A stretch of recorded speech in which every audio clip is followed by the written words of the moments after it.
twine and shadows dance in this twilight somber trance.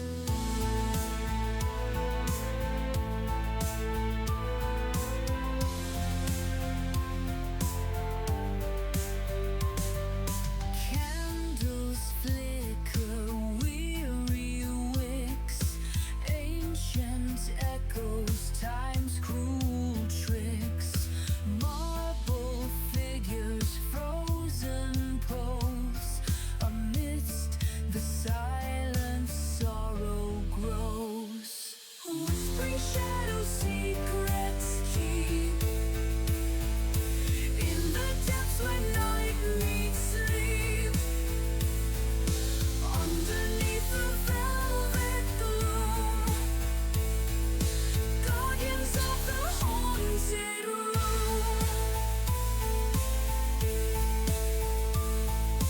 Chandeliers and crystal tears reflect forgotten yesteryears, softly chanting distant cries.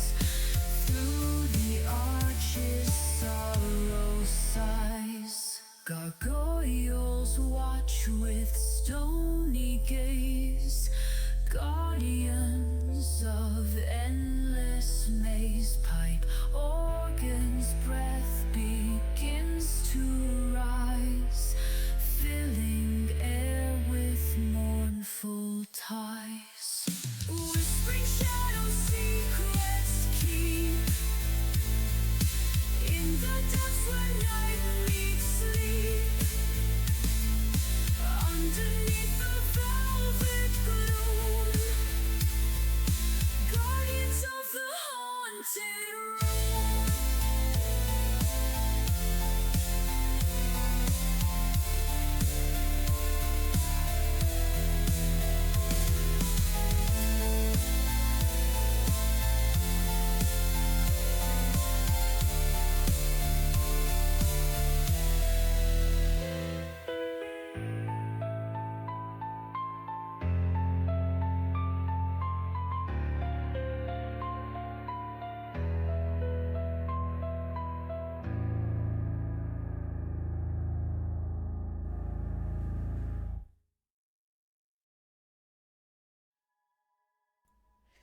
Good afternoon, ladies and gentlemen, and welcome back to Shoal. You're stuck with Lady Red once again. I apologise in advance. But on the upside, I stole Lictor, and I don't know whether OBS is going to register that he's here or not. Are you here, Lictor?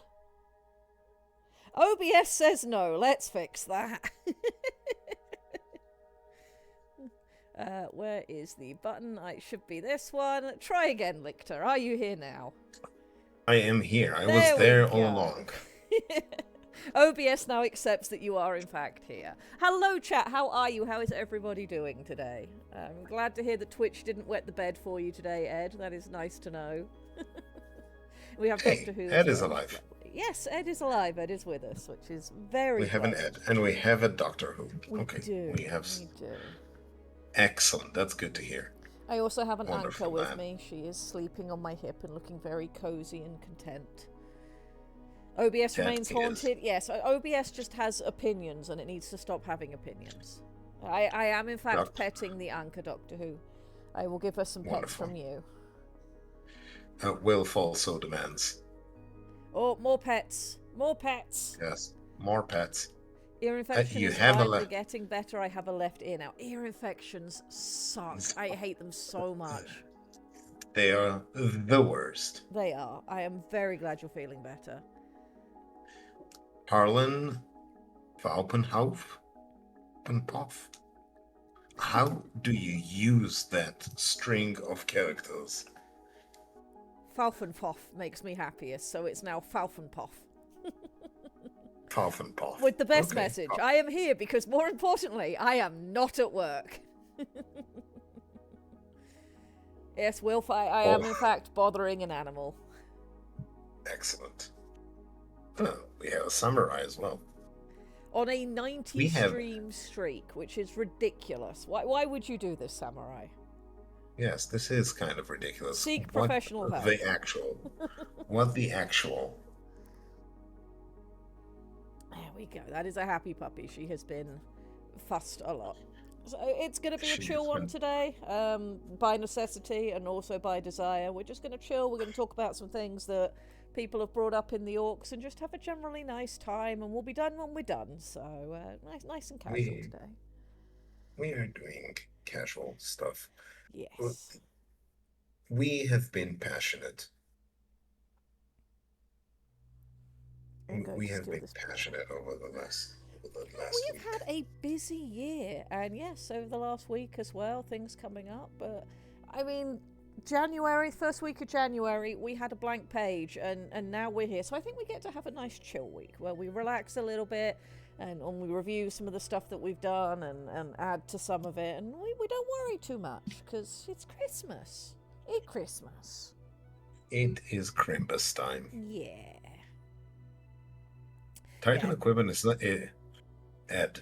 Titan equipment is not a big gap in our lore. Titan equipment is where the fun begins. We have been working so hard. And I mean, I building think up a lot to of that. us have got ideas of the sort of things that should be there. We just haven't necessarily written them down. And we're at a point now where it makes sense to write them down because it's about to become relevant. So, we'll do that. And to sort of start off on, yes, this is a writing stream where we talk about educational things. Typically, if I wasn't working on a setting over Twitch, we weren't doing the Twitch thing to make stuff, I would normally have done more world building before I said I was ready to start writing my first novel. And that would have included thinking about things like, what is our classification for Titans? What are the types of weapons that we can put on them? But, we're trying to do a community thing and keep it engaging and not bore people every week. So we started writing a little bit earlier than possibly I would have done on my own. And I think that had value because this is a collaborative project and we're doing it over stream. But we've now hit something that would have happened regardless if I was doing this on my own, which is I'm happily typing away writing my story. I've hit a point where I'm about to establish facts that are going to be important for the entire rest of the setting going forward. And this story isn't going to be a one-off story in this setting. This setting's going to come back. There's going to be later stories. This is actually important. I need to pause for a minute and decide what I'm establishing as these are the rules, and they then go into the world building document so that they continue to be the rules going forward. And that's a fairly normal thing, especially when writing an epic setting. It's worse when you're writing a fantasy setting with a hard magic system. You hit those kind of, oh dear, I need to write this stuff down quite often when you're doing your first novel. Well, Bully Snake has it correct. We were very educational about our war crimes and drugs. Yeah, we can review our war crimes and drugs today. I think it might be necessary because I think some of the things that have been suggested over in the Discord might possibly fall into the war crimes category. Wolf wishes to interest us in a giant robot mantis shrimp, and I think we definitely need to talk about giant robot mantis shrimp.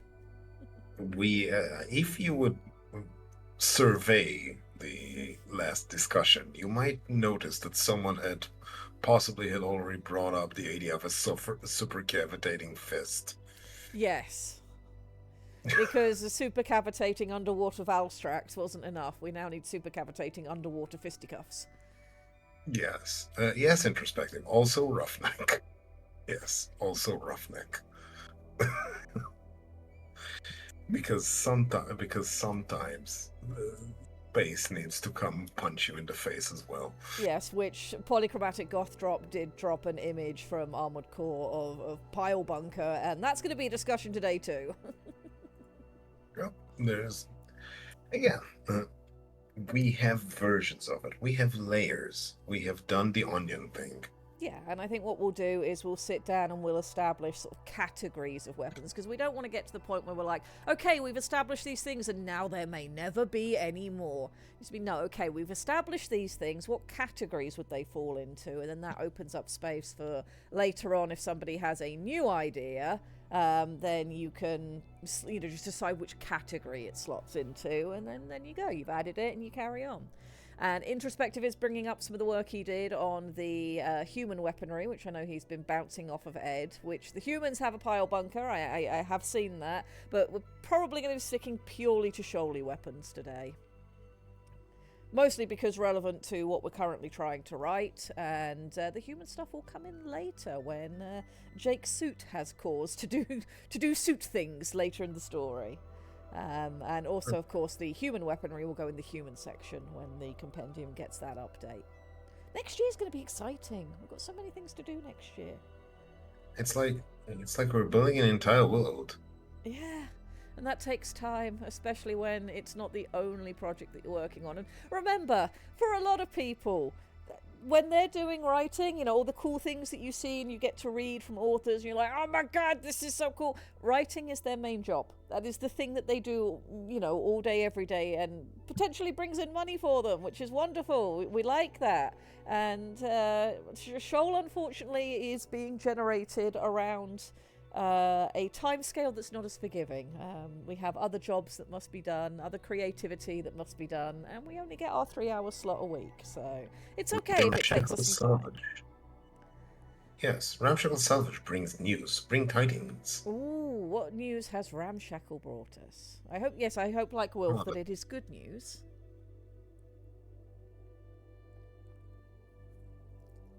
Oh, Doctor Who has acquired many Discworld books. That is excellent. You will have a good time. Doesn't matter which one you read, it will be a good time. You will have fun. Yes. If you'd like Doctor Who, I would love to read them with you and discuss them at length whenever you do. Ramshackle's news. I finally have the paperwork I need to apply for a home loan. That is amazing, Ramshackle. I hope that goes through in every way you desire it to, and that the paperwork does not, in fact, bury you. Having done home-related paperwork, it can be extensive and dry and confusing, and oh god. Yes. But I do wish nothing but the best for you. That is wonderful. Okay. Zurich von Brommelstein. Okay, it's Brommelstein. Oh. I have guards, death, industrialization. Guards is a wonderful place to start. It is. There is a graphic out there somewhere that I can look for that gives suggested jumping in points for Discworld. So, for example, if you want to follow through the Night Watch police shenanigans, it sort of says, you know, start here and then flow through these books. If you want to start with the Death series, it's like, start here and then flow through these books. And, of course, you can always just read Terry Pratchett's books in the order that they were published, which... for all, it's not the ideal way to read his works, especially these days with there being so many.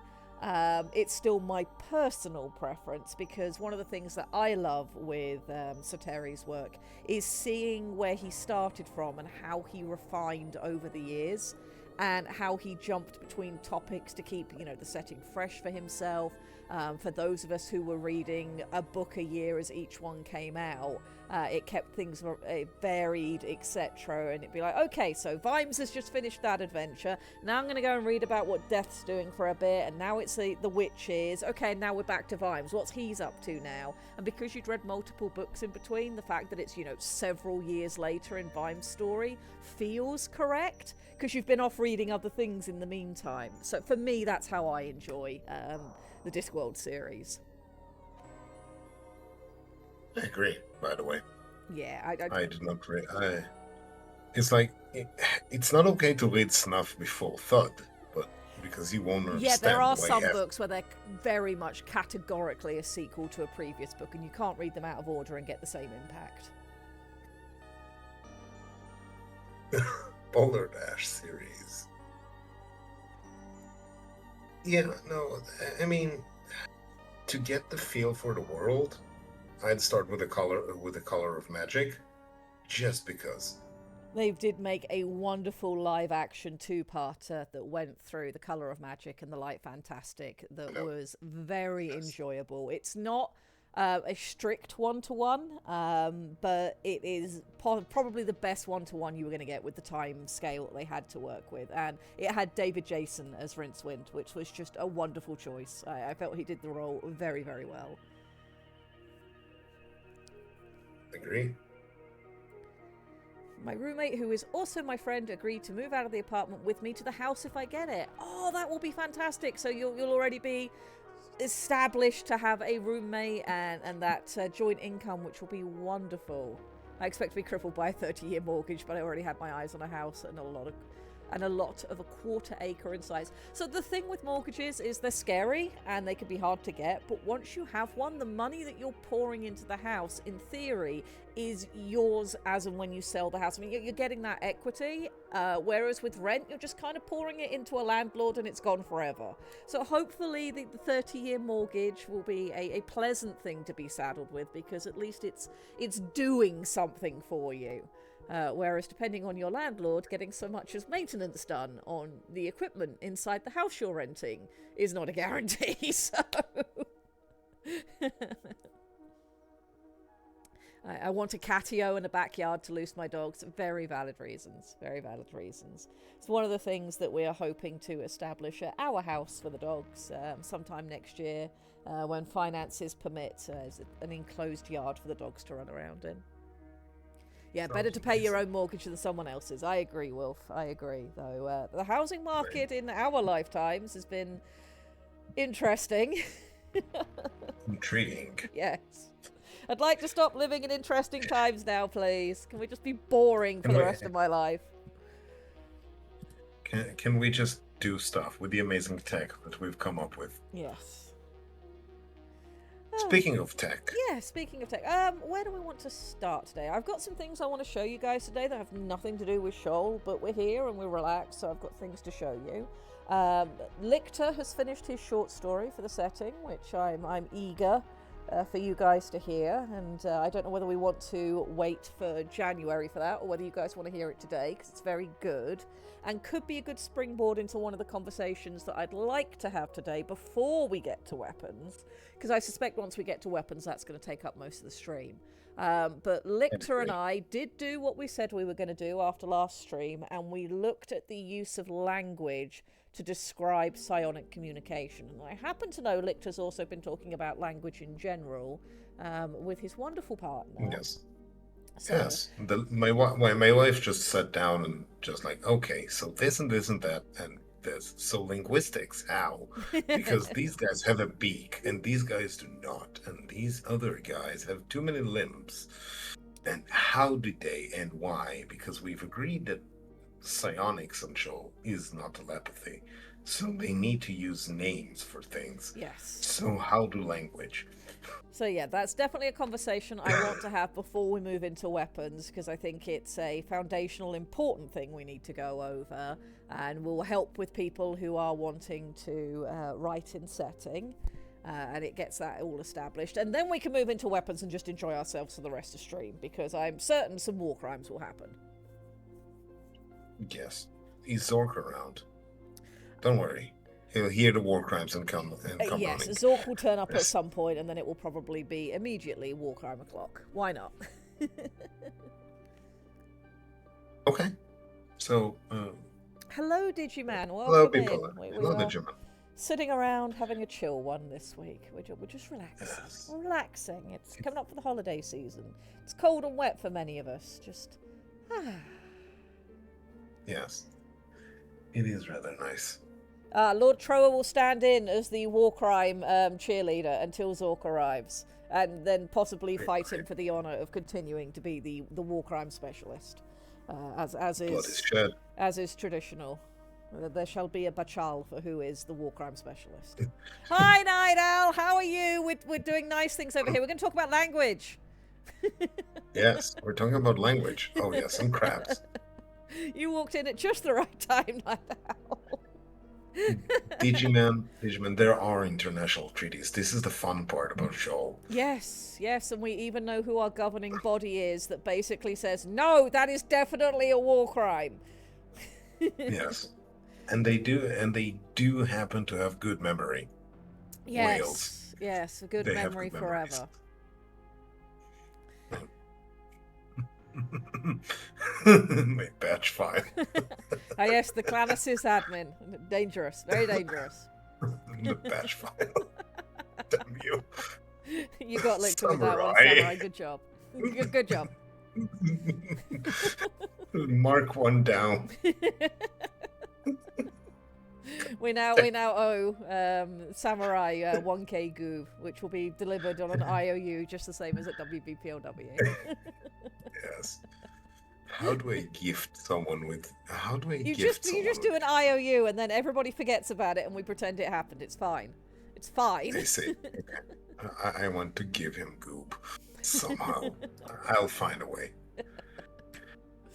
All right. Okay, Let's all right. start with some completely unrelated stuff. Then we'll steadily move into Lictor's story, and then we'll move into language, and then into weapons and war crimes. How does that sound? Is that a plan? Yeah, I'm game. That sounds good. All right, well, this is going to take me a minute to bully OBS to show some stuff, because what I'm going to do is I'm just going to load in a file, and then I'm going to change to show other things instead of what's currently on there. And it would help if I saved the image I want to show you guys first, because that would be a smart. Plan is a plan with with an A plan and an A plan. No, with an A plan and an airplane. You're confusing it. Move that to desktop, go into OBS. I'm going to turn this on. What's on this image? Oh, it was mechs. Oh, it's not going to be mechs for long. Properties. Browse. Is that a new mech I'm spotting? It is not. These are the same ones we were looking at last week. The swordfish was there last week? Yes, he was, yeah. Okay, he was still awesome last week then. Very dapper. Okay, there we go. Then let's make this smaller so you guys can actually see it. And try to get OBS not to select a bajillion different files.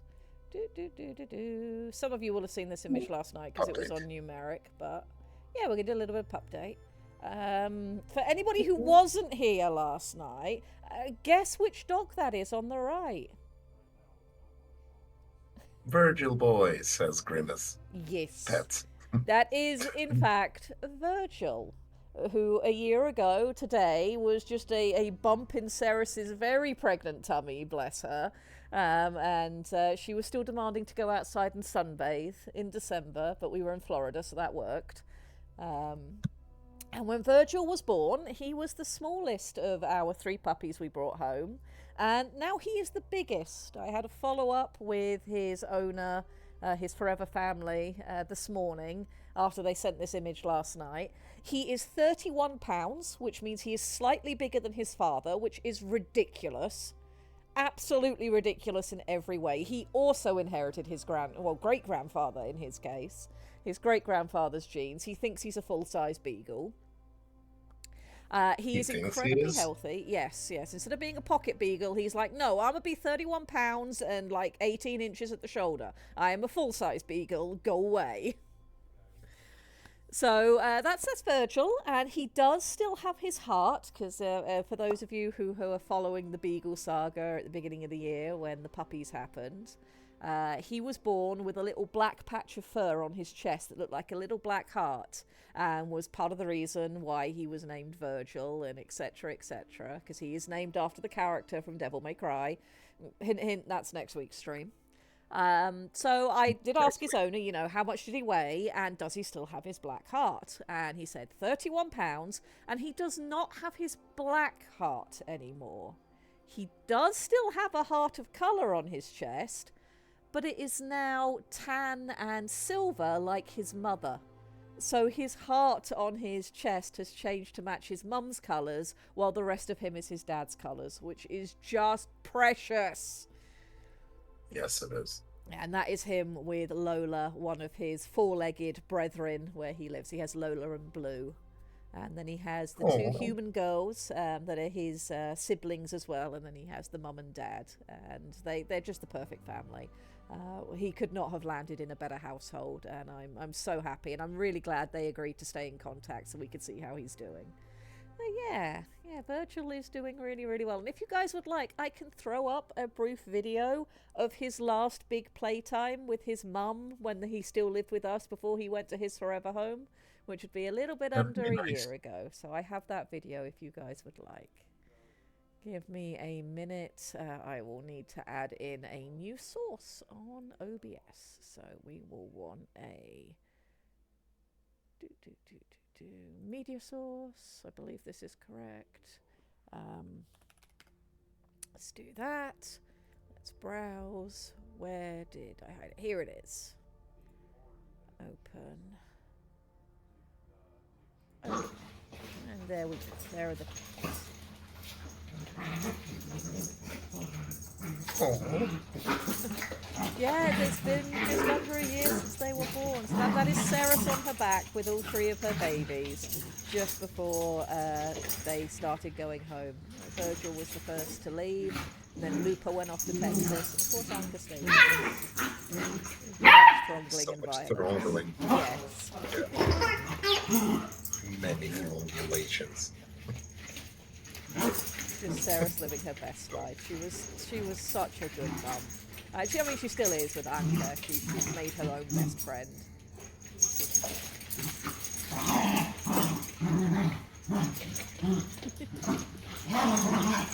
Unfortunately, I don't have any videos to hand, but one of my favourite things when we still had all of them was that Pip would lay on top of their crate to let the puppies jump up and mouth at his snoot.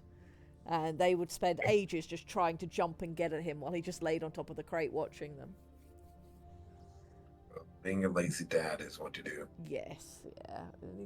Yesterday he was anything but a lazy dad. He was so determined to play with his daughter, and she just did not want to.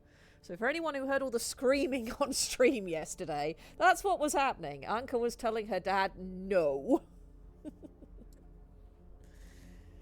So yeah, that is our pup day on December 27th. Anka, Virgil and Lupa will officially be 1 year old, which does not seem possible. And that basically makes the dogs as old as Shoal is. Which is kind of wonderful. You good girl, Anka? Yes. Yes, good girl. Of course she is. She's an excellent girl. There was some other stuff I wanted to show you guys as well. So let's drop that. And let me see. Do I still have? Yes, I do. Now, if this works correctly, and I am a pro streamer and know what I'm doing, if I click this button, you guys should be able to see a thing. Hooray! It worked. So there was a Goop drive at the beginning of this month, and it was supposed to last all the way through the month. And then chat was like, no, hold my beer. We're going to do it in 2 weeks. So you've paid for your activity book. Well, the activity book isn't finished yet, but I am working on it. And I thought you might like to see some of the chibis I'm working on that will be part of the activity pages. And what I've decided to do with the project is you guys are getting 20 full colouring sheets in my usual style. And then a series of activity pages that will have the little chibis on it. So this is the character sheet for some of the chibis that I'm working on. It is wonderful. Yeah. My favourite is Crowbarn with the dead whale thoughts. The bottom row middle Crowbarn. Why is he thinking about dead whales? Have you listened to the Traveller podcast on Spotify and other platforms? I listened to the first season. Because Bob Crowbarn had opinions about Bob, but good news, there may be a new way to experience the podcast, a new place to experience the podcast, starting at the end of December and heading into the new year. So that's kind of why I'm involved in Traveller stuff. So yeah.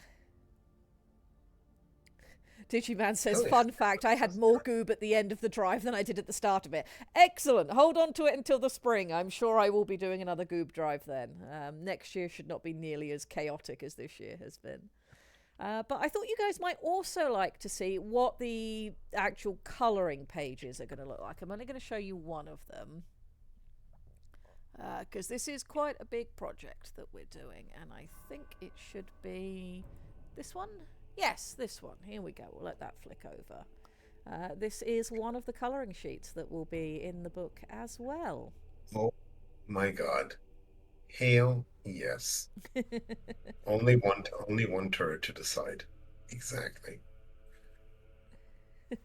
The other turret is missing. Yeah, or has not been deployed as yet. The thought I was having at the time was that this is possibly something that you can cover for re-entry purposes or whatever, but also in the part of the story that I drew this from, they only had one person manning the guns, so I just had the one gun that was doing the thing.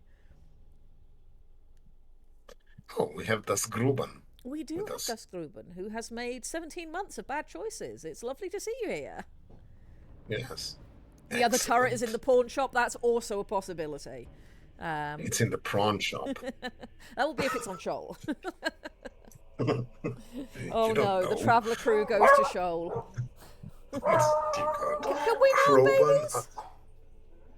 the Kroban underwater. I mean, he Okay. wouldn't have to do much to change. He's like, I'm already in a pressure suit. What do you want? Exactly. You'll feel right at home. So yes, you are getting full colouring pages that will look more like my normal style, and I believe Texas said that once this is finished, for all it will be disseminated through the orcs, it's also going to go up on the Black Pants Legion website, so it will be there for you guys to download anytime you so wish. I've just, Hey. got to finish this damn thing. We'll finish it, and I will make a nice page for it. Yay! You will see. And will of do course, stuff. I will absolutely love to see any colouring and the like that people do for it. I would If love to people see. send me stuff. Yeah, and it will be something as well that you can possibly send into Numeric Workshop. I will talk to Parallax about that, and if you have a piece from it that you're particularly proud of, I'm sure it can be shown on that stream as well. It's almost like we do Yeah. community things around here. It's weird. Amazing. Yes, community. We have it. Ed says, I will And colour it it's- with crayons, possibly inside the lines. If you manage So to long colour as- it inside the lines, you may treat yourself to a crayon as a snack. Yes, but please do not color it with crayfish. Yes, no, that would not be good. That would not be good at all. Yes. Yes. Crayfish fight back. All right, I think that's my thing. So I wanted to show you guys this week. It's just kind of, a nice chill thing. So we're going to have a nice chill week. Yeah. So that's that. Brilliant. Lictor, do you want to read your story to chat, or would you like me to read your story I to chat? can. Do you want to? I don't mind either Yeah, I way. I'm happy to do either. Look, it's 6K words. That's a lot of words in there. So I don't want to tax your voice. You know what? Let's have chat. Let's have chat decide, because I really don't know if I want to read it or listen to you read it. Chat, what do you want? I'll tell you what, we'll do a poll. Okay. Yeah, exactly. I'm sorry. I'm indecisive. That's fine. We will do a poll. We can do that thing. Who should read I'm not a fat thing? puddle. Lictor's dulcet tones, Red's dumb voice. There we go. No additional votes. Turn off. 2 minutes. Go. Oh no, a poll. Yes, yes. Yes, oh no, a poll. And It's I in the even north. misspelled should on the poll. I'm doing brilliant today. In case they make I me forgot read it, dog. I'm Yes, I going could to have get just some- had Anchor I'm going come to and make yell. myself something to drink. Yeah, go Right for back. it. Go for it. That is absolutely fine. Absolutely fine.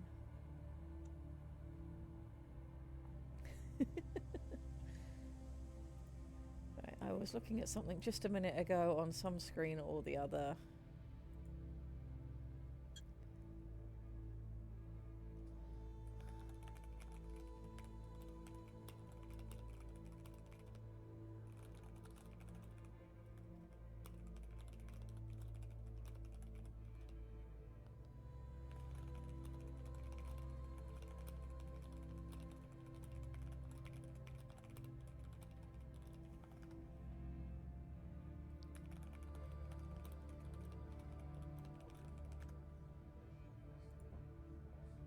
Okie dokie. Totally not doing moderator work in other places at the same time. For the sole reason that you think your voice is dumb, Red, I voted for you. I mean, you're objectively wrong. My voice is dumb, but I love that we're doing the usual chat thing of a 50-50 split. If you don't make a decision, Lictor gets to decide, and then he's going to be very upset with you because he was indecisive on this one.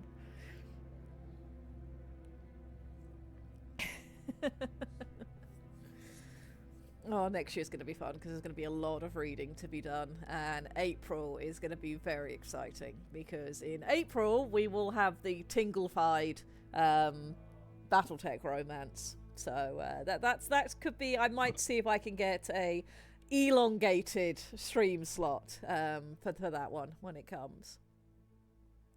All right, chat has 50-50'd. We will put it to a coin toss when Lictor Okay. comes back. Hi, I Lictor. am back. Chat decided they Hello. don't care. It could be either of us. They deliberately 50-50'd it again. So do you have a coin? Damn You got a it. coin to hand? I have so many dice. It's okay. Okay, roll a dice. If it's an even number, I read. If it's an odd number, you read. Dice. I have 17 different sets of dice. There they are. All stored in one massive STL printed D20 STL. That's your dice case. That's fabulous. It's a 5. It's a 5. That is an odd number, so you will be reading. Okay. Buckle up, Buttercup. Okay.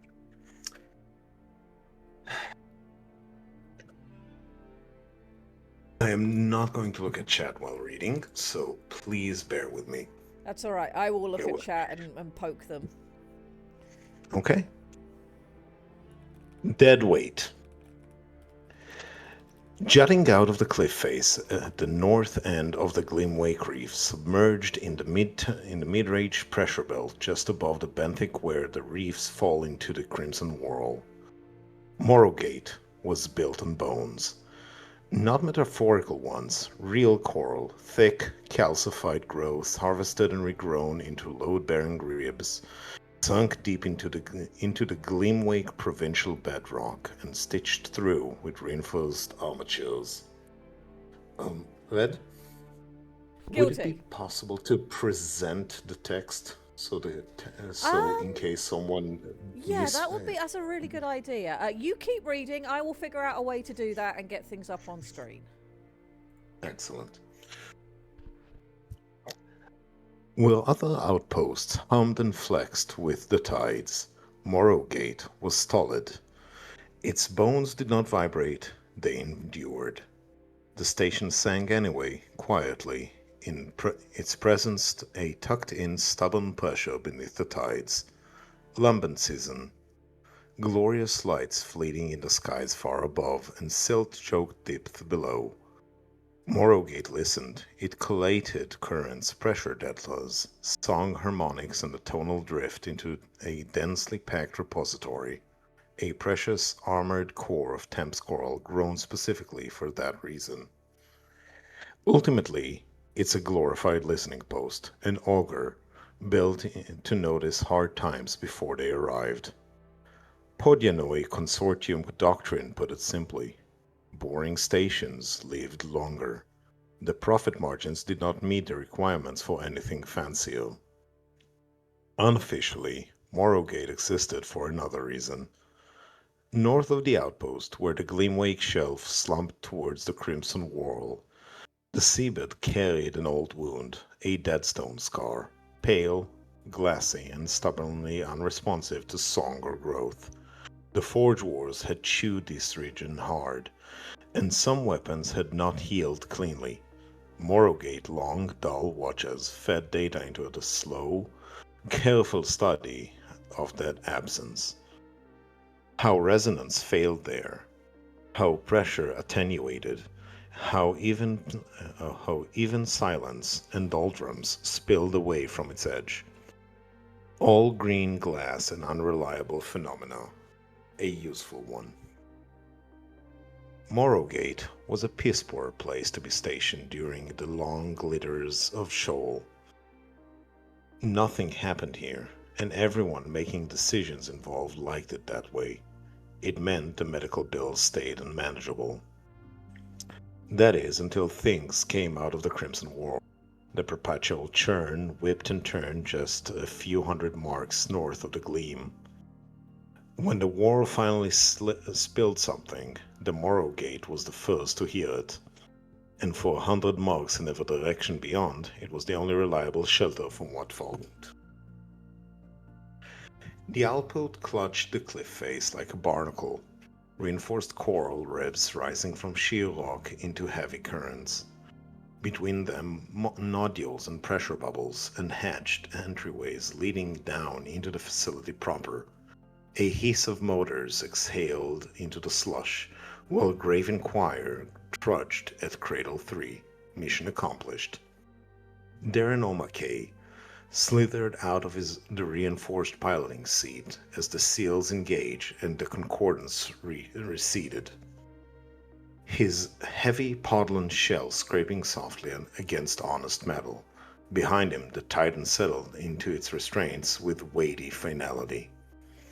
Various membranous feelers and other such sensory paraphernalia began assessing strain, faults, and scheduled repairs. The temp sling shut down into a droning halftone, and the way the psychic resonance in the machine, its shroud detached itself in muted susurration that signaled technicians and onlookers that the Titan was already slumbering. One moment.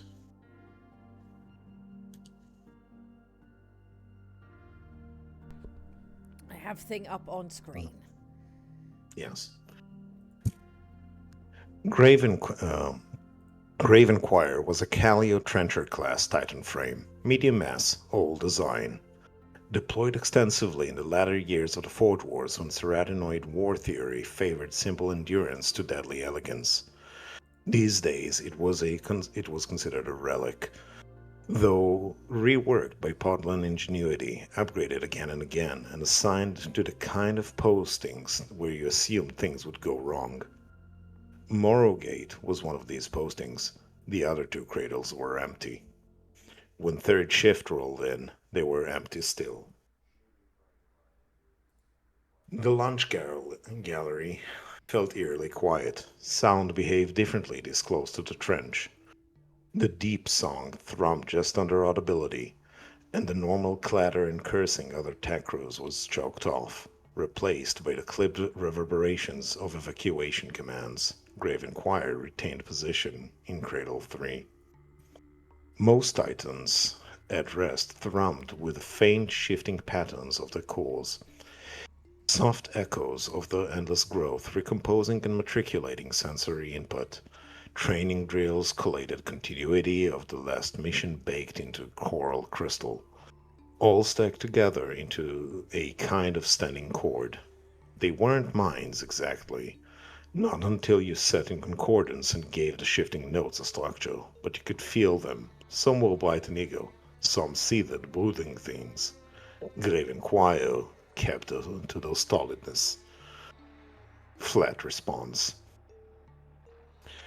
Visually, the Titan loomed in its cradle, seated at 12 feet tall, a crude mass of armored plates and recessed joints, its silhouette more dun-color siege engine than warrior, all rolled around a somewhat ovoid core sitting inside a simplified chassis of abysscast.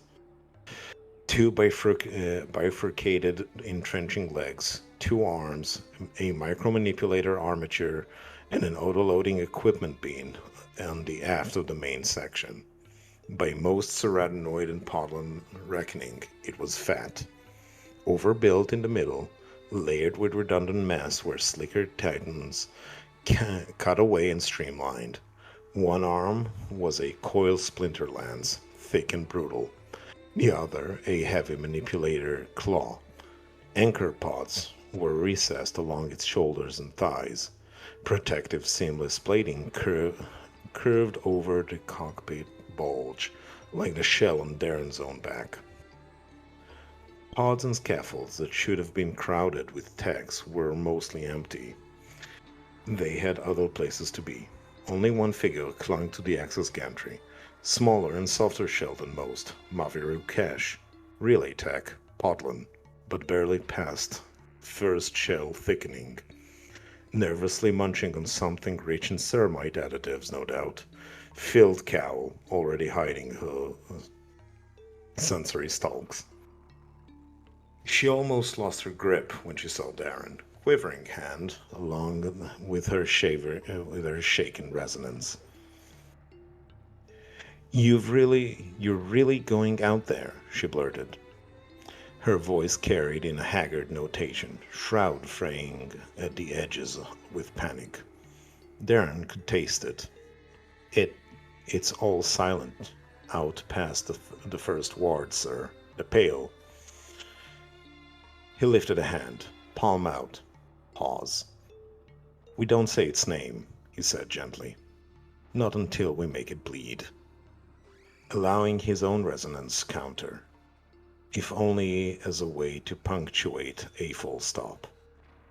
Maver swallowed. Some part of her had been about to say "Pale Crown." Rumors moved faster in the shoal, so did old fear. "Listen," Darren continued in deliberate cadence. "You're going to the pods. You're going to curse at jammed hatches and stuck harnesses and folk who seize up inadequate measures, and you're going to get them all in the flow moving towards safety. That's your war. It's just louder." She stared at him. "Pilots," she thought. Almost spat. Almost. Then she nodded once in acknowledgement. "For the gate," he whispered. "For the morrow," he completed. "Now go." When she'd gone slithering down the corridor, he turned to the Titan. Up close, graven choir inlays looked dull. The pawn's coral veins threaded through its armor were darkened. Count slow. Darren laid his bare palm against the flank, feeling nothing but cold thrum of the reactor coils on standby. Most pilots wanted Chetty cores. They bragged about how their Titans pulsed or flickered or trilled for them when even at idle. Darren had been assigned choir late in his career, to an outpost most of his cohort would have crawled shell-cracked. The Titan had never spoken to him in more than a few clumsy emotional pushes during sync tests. Slumbering, the priests called such cores. Sleepers. He'd never minded. Sleepers did as they were told. They didn't complain at the demands. "Time to wake up. Just enough to stand," he told the Almo. Inert. "Not asking you for miracles, just hold together long enough," the old pilot chipped in. For the umpteenth time. Graven Choir did not steer. Flat response. Fine. He'd pulled heavier loads with less encouragement. Darren cinched in his shroud, closing his resonance behind practiced resolve. Leviathan sniffed out hope with the same aplomb as fear. He dared for neither. Then came the sinking feeling of the slide into the pilot's cradle, matched only by concordance rising. Darren O'Mike, by Podland's reckoning, was fat. His squat, massive monopod did not fit most standard rigs comfortably. Some modifications were required. Broader harness clamps to accommodate his broad shell, a deeper seat, a few different anchor points along the muscular hump. The techs had cursed him, but they've done it. Now, as the harness arms swung close and contact nodes found bare tissue under his plate, he let his weight settle into the chair and allowed the cold to creep in. Concordance came like a riptide. First, the physical. The sense of limbs beyond limbs, a mass distributed along frames not his own. He could feel the Titan's anchored feet, the hydraulic tension in its legs, the weight of the lance arm hanging in cradle restraints. Familiar, expected. Then faintly, the song thread. The coarse patterns brushing against his nervous systems. Fragmentary notes, old reflex traces. It was like touching the edges of a crowded room through a wall. He knew there were voices, but they had no shape yet. Graven Choir's susurration rose by half a tone, accessible, yet flat. "Inert as a boulder," he grunted. "You and both." Flat response. "Deadweight 3, this is command." Station leader Kiria's voice echoed through the cockpit and bones, lancing clearly through Darren's resonance with disciplined urgency. He clicked in response, awaiting the briefing. Kyria compressed the professional parts, and one could transfer more through a cradle into the mind of a pilot than most would through a conversation. As a bonus, the temps in the Titan remembered. Notations, light, and sounds flickered in high-density information dumped directly through the Titan's core. Resigned to his combat throne, Darren's hopes for a simple stratagem cracked under the incoming pressure. What came from the world wasn't loud, but it had no pause. That was the first thing that registered in the outer filaments. A slow and heavy current that made its shell itchy. Silence would have been cleaner. Silence would have meant absence or maybe doldrum swarm. This was different. The song still existed around Morrowgate, but the resonance had collapsed, harmonics shearing away from one another, like plates under stress. What remained pressed inward, dull, directionless, wrong. Across the link, Graven Choir registered nothing. No reflexive swell, no compensatory hum. The Titan's shroud, if it could be called that yet, was a blank weight. Even slumbering cores usually twitched when their song warped so badly. Darren exhaled through his spiracles, slow and controlled, forcing his own presence to settle. Panic bled fast in enclosed spaces. Leviathans did not need help finding it. "Command," he said at last, voice slow and even. "I feel it. Say the rest." There was a fractional pause. He could hear Kyria Thau aligning herself on the other end, word and shroud snapping into coherence before she spoke. "External contact along the southern face," she said.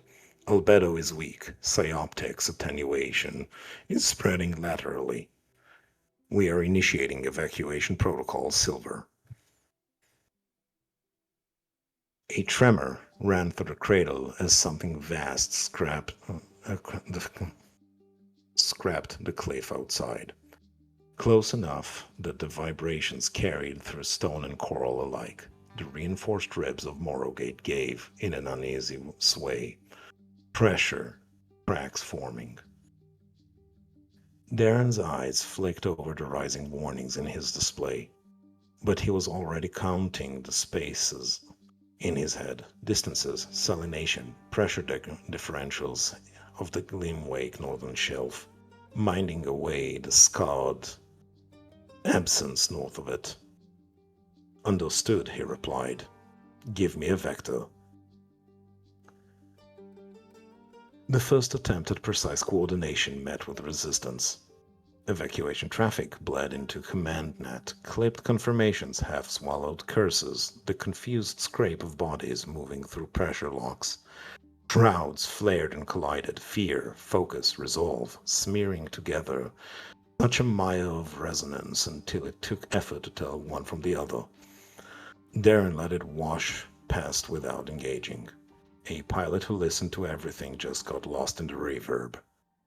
"Vector marked," Leader Kyria said.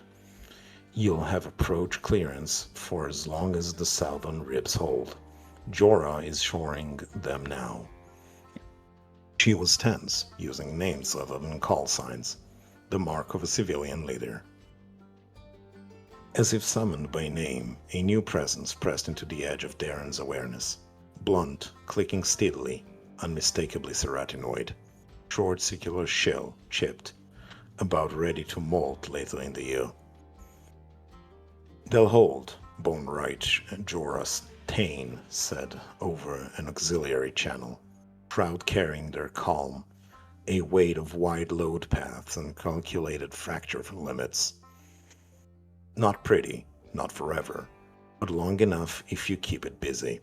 His clicking always felt sharper than needed, as though he shaved off any soothing additions. Darren inclined his head a fraction within the cradle, as though the engineer could see him. The resonance conveyed it regardless. "I'll make it earn it time." He brought Graven Choir up to standby thrust. Power rose reluctantly through the frame, systems waking in their own slow order. The Titan accepted commands without comment, without the usual background murmur of adjustment. It felt like pushing a stone block across wet silt. Possible, but lonely. The lunge doors irised open. Cold, gleam-wake water mixed in the breach, heavy with mineral grit and distant flickering flashes. 5 mark past the threshold, the seabed fell away into layered dark, punctured by the faint glow of Morogate's external beacons and the jagged absence along the southern face where the song had already been eaten thin. Darren set his hands and shoulders, aligning mass and intent. He did not push reassurance into the concordance. Reassurance was noise. Choir, he said instead, keeping the words small and precise. We step out, we draw it. North. Nothing fancy. No answer, no tremor. No reservations either. Flat response. He released the clamps and let gravity take them. Gravenquire stepped into the open water, heavy and deliberate, its first stride sending a low-pressure wave rolling forward. Somewhere ahead, something vast shifted in the dark, and the synoptic pressure in the water deepened as if the sea itself was holding its breath. The Leviathan did not announce itself. It erased things. Darren's connection with the facility via tight beam, a synoptic resonator that was the newest piece of innovation from the capitals. He knew forward sensor the post 17-6 failed first. Not with static or flare, but with weakening and silence. A broad arc from north to south, just northwest of the station. Umbral readouts with 0 albedo. Clean shorn of any sensorial return. Sonar pings vanished into a soft dead blur. Visual feeds warped like bad glass, and the water ahead bending as if the seabed itself was reluctant to show what moved there. The song of coral filled with a fraying resonance. Where Gravenquire's steps pressed rhythm into the water, the song should have answered. Subtle echoes, harmonic drift along the cliff face, the quiet reassurance that the world still had a coherence. Instead, those notes collapsed as they reached the widening void. The song was being consumed, not silenced, drained and dispersed. Darren felt it in his shell as a pressure that did not belong to the depth. His shroud cinched by reflex, drawing inward, minimizing leakage. Training, old and ingrained. A Leviathan did not need help finding him. Visual negative, he reported. Coral resonance degrading ahead of us. Confirmed, Kyria replied. Her own resonance remained hard and narrow, command presence compressed to a blade edge. We're seeing structural loss along the southern buttress. It's feeding while it moves. That tracked. The first part of the Leviathan resolved, not as a whole, but as interference, a broad curvature sliding past the cliff, plates the color of bleached dead reef, glimpsed only where Morogate's beacons caught it in irregular surfaces. Not a single outline held. The thing was too large, its geometry too slow to assemble all at once. Then a limb passed through the light. Underlimbs could stretch and reach out well past the main body, covered in dense stone-like skin and thicker than Gravenquire's was tall. Crawling on 10,000 grippers, it was not elegant nor sinuous. It moved with the inevitability of tectonic shift, and not enough articulation to pose threat of dexterity. But despite crawling, it guzzled distances, swallowing mark after mark with every thread. Where the miasma collated to limb touched the sensory superstructure of Morrogate, these organs blackened and failed, their resonance snuffed by a gritty slush. Silence. The damn Leviathan wasn't just huge, it was infected. Darren tasted copper through his parasols. Gravenquire registered the contact as force and torque only. No emotional swell, no defensive anticipation. The Titan remained inert, obedient, observing naught but its pilot, even if that.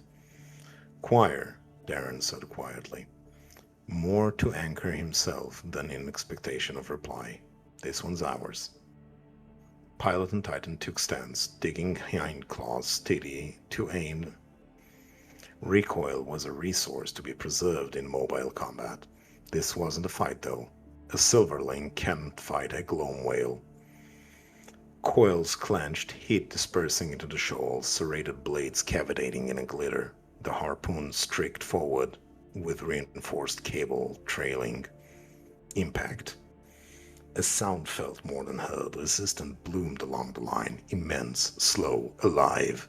The cable went taut, shuddering as the Leviathan didn't even react. It just kept the pace. The world convulsed. A pressure wave rolled outwards, slamming Gravenquire back towards the brace point. Warning glyphs cascaded across Darren's display, almost as climbs. One of the station's ribs cracked, shredded, shedding fragments that tumbled away into the dark, splintering armature of ceratinoid design. Darren rode the impact, body and Titan settling together through brute mass and stubborn purpose. The shockwave made fractures in the left hindclaw. Frontal assistance deployed. Callio Trencher operational doctrine. Redundancy. Contact made, he said, through clenched mandibles. It knows we're here. A second limb swept past, close enough that the Titan's shadow stretched and warped across its surface. For a heartbeat, Darren saw the thing scale properly and had his calculations adjusted, grim and precise. It was not something he could kill. They'd need a cohort, maybe many more. They didn't have to kill it, though. He tightened his grip, eyestalks already flickering north towards the dark hill skull where the song refused to go. Command. I'm drawing it. Start counting seconds. The first harpoon wasn't enough. It took 3 more to force the point. The Leviathan answered by turning. Not quickly, not violently. To turn direction required thousands of stone-grinding steps, blades screeching away at every degree of twisting bulk as he turned towards the itch. The pressure in the water deepened, and once the 4th volley struck, the trencher had deep beams of ammunition and coils to spare. Scuttling, the pale crest shot a geyser of it the deepest green, darker than black as waste ejected from the now open wound. One of the harpoons failed to latch, but it hit something soft. Leviathans did not rage, yet attention from one felt like a curtain. A vast cold force settled over Darren and his Titan, heavy enough that his own shroud threatened to buckle under the weight of it. He forced it down, compact and tight like a pearl of irritation. Letting fear flare was an invitation. Jorah, he said, voice clipped. How those ribs sounding? A pause, then the ceratinoid answer came back, threaded with strain. They're failing gracefully, Jorah Tane said. Which is to say, they're failing in the order we expected. You're buying us time, Darren. Don't get clever yet. Darren snorted once. Wasn't planning on it. Gravenquires dug its anchors despite the failing pressure points. Then they began to pull. The Titan's mass made maneuver ugly. Cable tension spiked, actuators complained, then began to buckle. But fat frames did not shear easily. While slicker Titans would have skidded or torn free, Gravenquire held, dragging the Titan's attention northward, a mark at a time, this time, by the Leviathan's own momentum. Darren felt a strain bleed through the link as heat and vibration, not thought. The Titan endured without comment. North, the water grew wrong. The song thinned further as they approached the skull, an old absence in the seabed, where coral refused to grow and resonance never settled. Even the silence around the Leviathan recalled format, rippling, folding back upon itself. Darren's calculations clicked into place. Command: when I say now, I want every relay you still have to flare and then shut down hard. Dump the choir, leave it nothing to feed on the south face. Silence on the line, real this time. Then Kira's voice, steady as ever. That will leave us blind. The shock to the temps, he said, reluctant. For a while, Darren agreed, but alive. They've survived quakes before. Another scraping tremor ran through graven choirs as the Leviathan thrashed, trying to tear free. Almo warning edged closer to lead. A lesser flame would have already been coming apart. Graven choir did not. Its concordant shroud, a blank, grudgingly inert thing, held on. Flat response. Darren leaned into the strain, counting breaths, counting seconds, drawing the monster closer to the place where even it did not want to go. I'll have to explain it to the librarians, Kyria resigned, hoping for a response from Darren, a quip to make her feel like he was still in a conversational mood. The scar announced itself without announcing anything. It was simply the place where the world stopped answering. No glow from the coral, no stray harmonics caught in the rocks. Even silt settled differently along its boundary, as if the water refused to mix an old wound. The seabed there was glassy and pale, a slab of dead stone pressed into the reef shelf like a seal. Graven choir's instruments tried to make sense of it and failed. Range findings stuttered. Pressure readings flattened. Darren's own sense of direction went faintly seasick. The song did not end. It slid away, and with it, a lifetime of context. The Leviathan felt it too. The void ahead made its great plates tremble, not with fear, as smaller creatures might fear, but with refusal. Its field of silence tightened and curled back towards its own flesh, as if whatever devoured song could not stomach this deeper lack. The cable sang under strain. One snapped with a violent twang and recoiled, whipping across Graven Choir's shoulder plating, hot enough to peel a strip of armor away. Darren grunted, pain flashing white across his shell as the feedback hit his nerves. Status, Kyria demanded. Darren watched 3 warning lifts turn the color of old bruises. We're still in one piece, he said, mostly. Then the synoptic link shuddered, faltering. A distant boom rolled across the water in the direction of Morrowgate. Not a crisp crack of controlled demolition. This was wet, tearing sound, a rib giving way and dragging others with it. One of the haunting limbs, and the aft of the Leviathan snapped at something. Someone made too much noise for the gigantic beast. The outpost's own voice in the song flinched, then steadied, thinner now. Lives lived in those ribs. Darren pushed the thought away and kept counting. He was almost to the boundary, almost to the only leverage he had. Jorah, he said. If a buttress goes, which side fails first? Then he noticed the link was dead.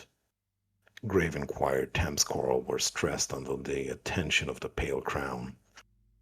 Water cold with a silence, even at a supposedly safe distance. He tried again as his wounded shoulder joints creaked. Jorah, click it. A twang of release followed, another harpoon released, down to 3 embedded. 4 more times Darren repeated the request. Jorah's reply came with grit in it. Southwest collar, then the lower nodules. If you hear the bell latch scream, you're already too late. A new voice cut in, Mavirus, breathless, high with adrenaline and something like sobbing held back by duty. Pods are clearing, sir. Second wave in its way. We lost base 7. It's just went dark. Darren's throat tightened. Keep moving, he told her. Don't look back. I'm not, she said quietly, then softer. For the gate. For the morrow, he returned, and meant it as a promise. The Leviathan pulled hard through the drag, graven choir's feet half a mark through the silt. The Titan's mass resisted, but even boulders could shift with the limits. Actuators shrieked, heat bled into Darren's harness pads. The Ling carried it as a raw sensation. Load, torque, strain, no commentary, accepting the situation. He needed more than silence now. Choir, he said, and there was a bite to it. You've sat on your ass your whole life. Sit still for 10 more breaths. Alarmed response. The Titan held, hammered into shape by will, obeying the rules of pressure applied. Another cable snapped. The recoil sheared through the manipulator arm outer plating, gouging deep. The limb jerked, actuator screamings. A red warning flared and stayed blaring. Darren swore, "There goes the joint." He felt the Leviathan's attention press down again, heavier, near frozen, not hatred, not anger, a force of nature evaluating a change in the current. It shifted a limb. The limb came around in a slow arc that still crossed an impossible distance. It struck Ravenquire's manipularm full on. The trencher plate sought to defy acceleration times mass, and something gave. The arm did not bend. It simply broke into splintering collapse. The entire thing tore away at the shoulder, reaping out in a storm of shrapnel and shredded cable. For a moment the severed arm drifted beside them, still twitching on residual power like a dying animal in the slush. Then the Leviathan's bulk rolled and Riptide took it. Only the claws dug into the rock stayed the graven choir from tumbling in the same sucking riptide that sent its shorn limb tumbling into the dead stone scar where it clanged once and fell silent. The loss hit Darren through the link like a missing tooth, a hole in his body map.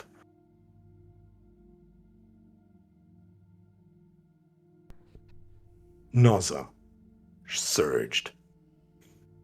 He forced his breathing into a steady pace, taking in the pain in measured inklings. "Limb lost," he reported, voice flat. "Right manipulator is gone. We continue." Darren, Kyria started, worried empathy spilling over the psyoptic.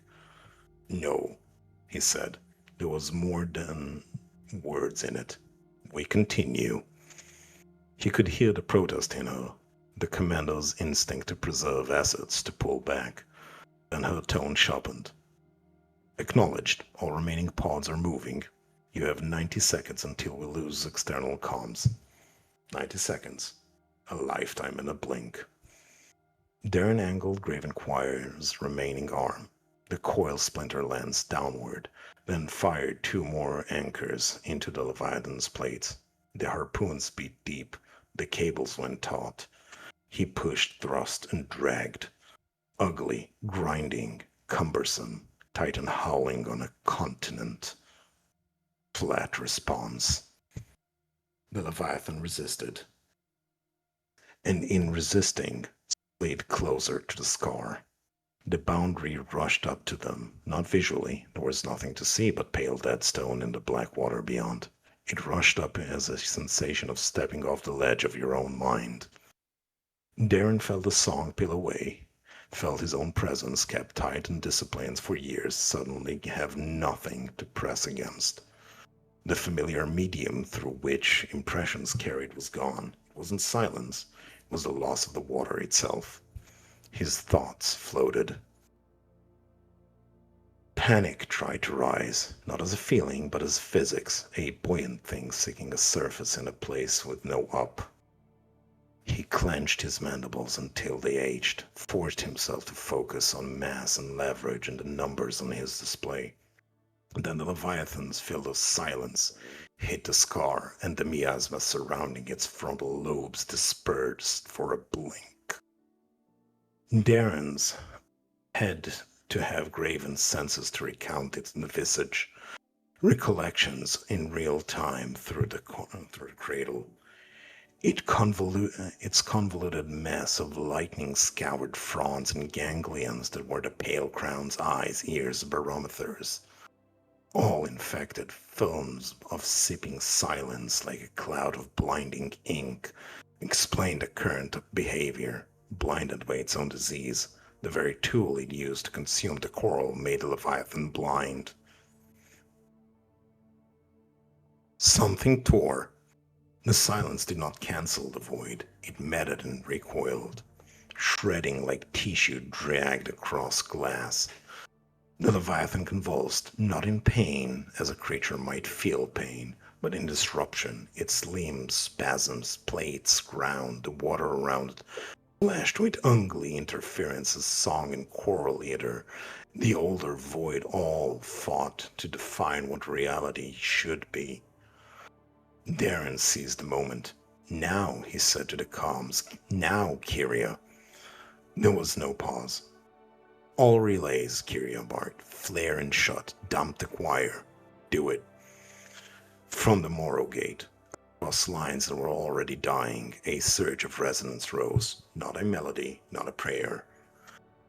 A hard discharge of stored harmonics, a station tearing its larynx in a desperate shout. The wave hit Darren and Graven Choir like a storm front. For an instant, the song returned with violent clarity, every thread, every current, every living choral rib vibration into agony, into defiance, and then a whole network cut out with a dense multispectral weave, a modest sun blinking into the murk. The station went blind, and the sea went wrong again. The resonance had nowhere to go but forward, obeying the hypersonic laws. The more powerful the emitter, the more directional the reverberation. It rode Darren's anchors into the Leviathan's plates and then slammed into the scar. The result was not light, it was subtraction.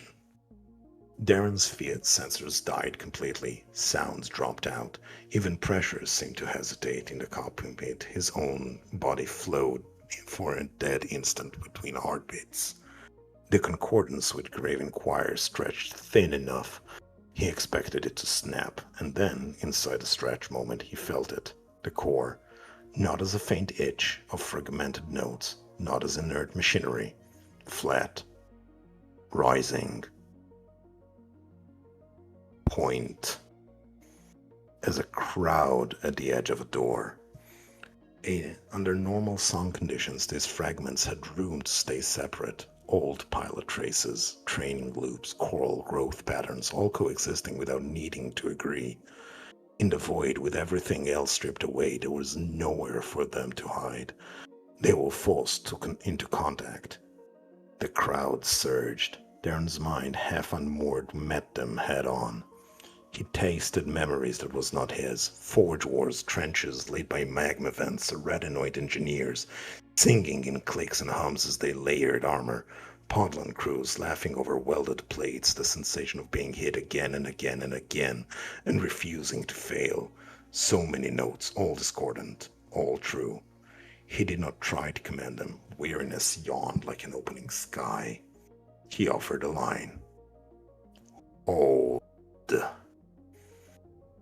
It was not a word spoken out loud. It was intention shaped with the same discipline he used to keep fear from spilling. A simple directive. Stripping to the bone. Hold for the gate. Hold for those moving away in the dark. Hold for the living ribs cracking behind them, exposing vital organs. The fragments pressed back against him like a tide. For a heartbeat he thought they would tear him apart. Yet the purpose of a pilot is not to build, it's to provide structure. Even a rope pulled taut enough would suffice. Then something in Graven Choir aligned. Not all at once, not cleanly, but enough. The crowd became notes. Notes strummed along the cord pulled between heaven and the abyss, forming a chord. The chord became a stanza. The Titan's presence changed. The blankness that haunted the link gained a shape, not speech, not personality, but coherence. The weight of it settled around Darren, not crushing, not distant, but alongside. A coral shroud of solidity, sheltering like a second shell. Flat response, then, with you. The new shape said without saying. Darren's eyes watered. He didn't know if it was pain or relief. They moved, viscous plating and mortal shell-like. No lag, no shove through the wet silt. They were the same motion. Darren clenched his monopad without thinking, hugging the pilot's chair as Concordance tore through the cradle. Repelling the deadening effect of the outside, the Thames coral had better shielding than it did. By many accounts, it was more valuable than the pilot. The Leviathan, half-shredded by his own field colliding with the scar, tried to pull away. It could not find purchase in the absence. It thrashed, and the backlash of its dying silence tore through its own plates. A ganglion of sickened flesh tore from the pale crown's fore, the weight alone causing a hairline crack in the dead stone scar, another dangerous fault line. Darren did not waste the opening, though. He drove the lance deep into the seam that shone itself during the convulsion. The coil splinter mechanism spun, biting, expanding, anchoring in flesh and plate and whatever passed for bone in a creature that large. Then he fired his last anchors into the dead stone itself, widening a crack. A Callio trencher did not need elegance. It needed purchase. The Grave Inquirer braced, one-armed and battered, and pulled. The maneuver was brutally simple. Drag the Leviathan's wooden mass far enough across the scar that the void and the shredded silence did the rest. Let forces older than doctrine finish what the pilot could not. Something broke. The Leviathan resisted with slow strength of a bleeding volcano. Grave Inquirer answered with the stubbornness of sinking stones. Darren felt his own shell crack somewhere along the back ridge, sharp fracture that sent pain down his spine. He hissed and kept pulling. The Titan's frame screamed, joints heating, plates buckling. The lance arm shoulder began to deform, metal flowing under stress like wax, abyss cast reaching beyond viable parameters. Hold, the stanza in the core insisted, not as an order, as an agreement. Rising response. Concordance. Holding.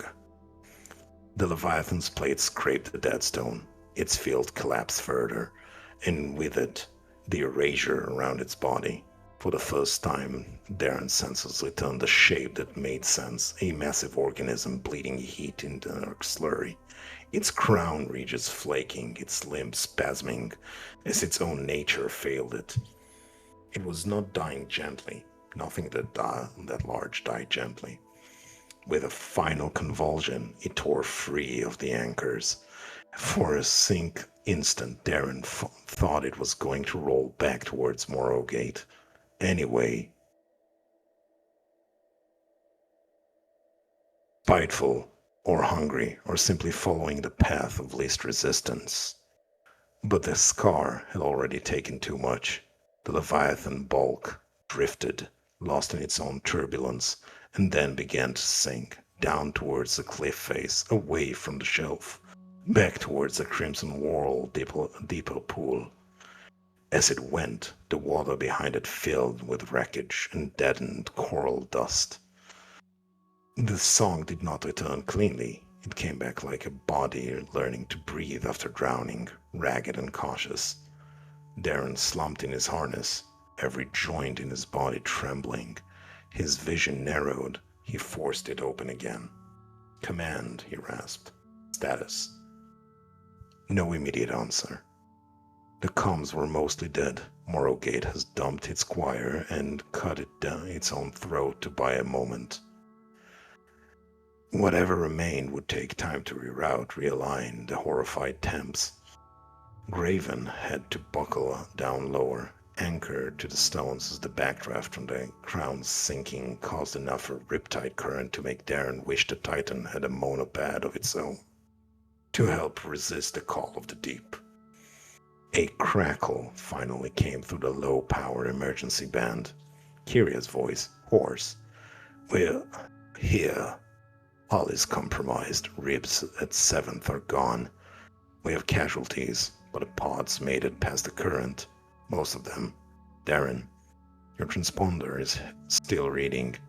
Can you make it back?" There were no other Titans to effect a rescue. Empty cradles at the lunch bay. Darren laughed once, and it hurt. "Yes," he said, "but I'm going to need a very patient mender."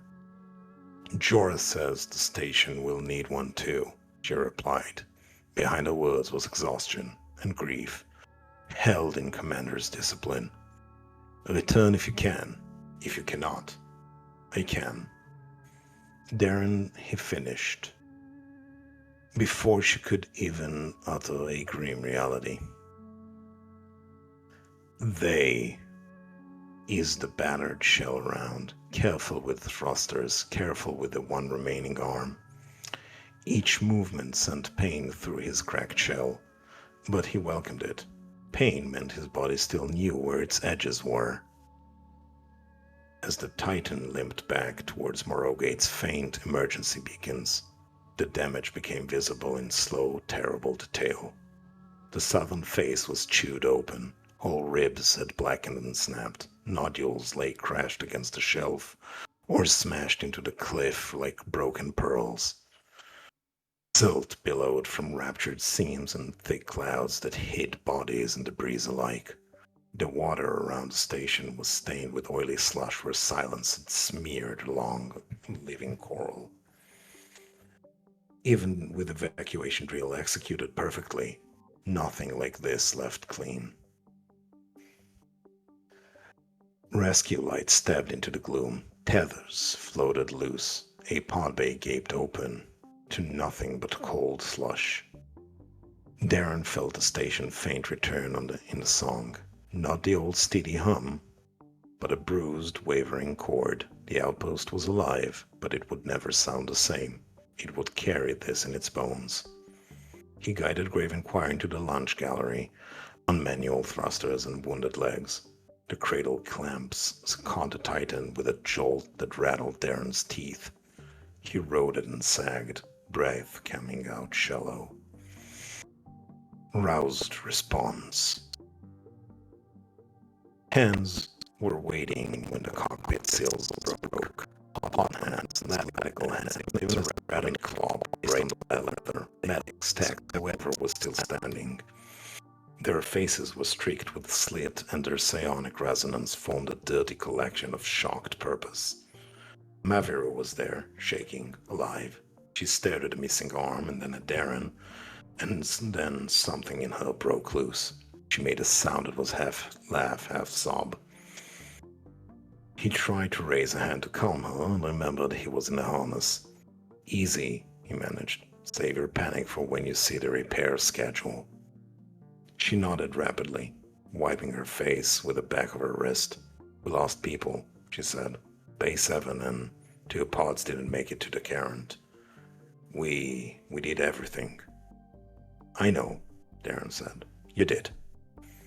They lowered him out into the stretcher, designed for podland mass. His shell ached in a deep spreading way that promised weeks of mending, resin-binding plate grafts.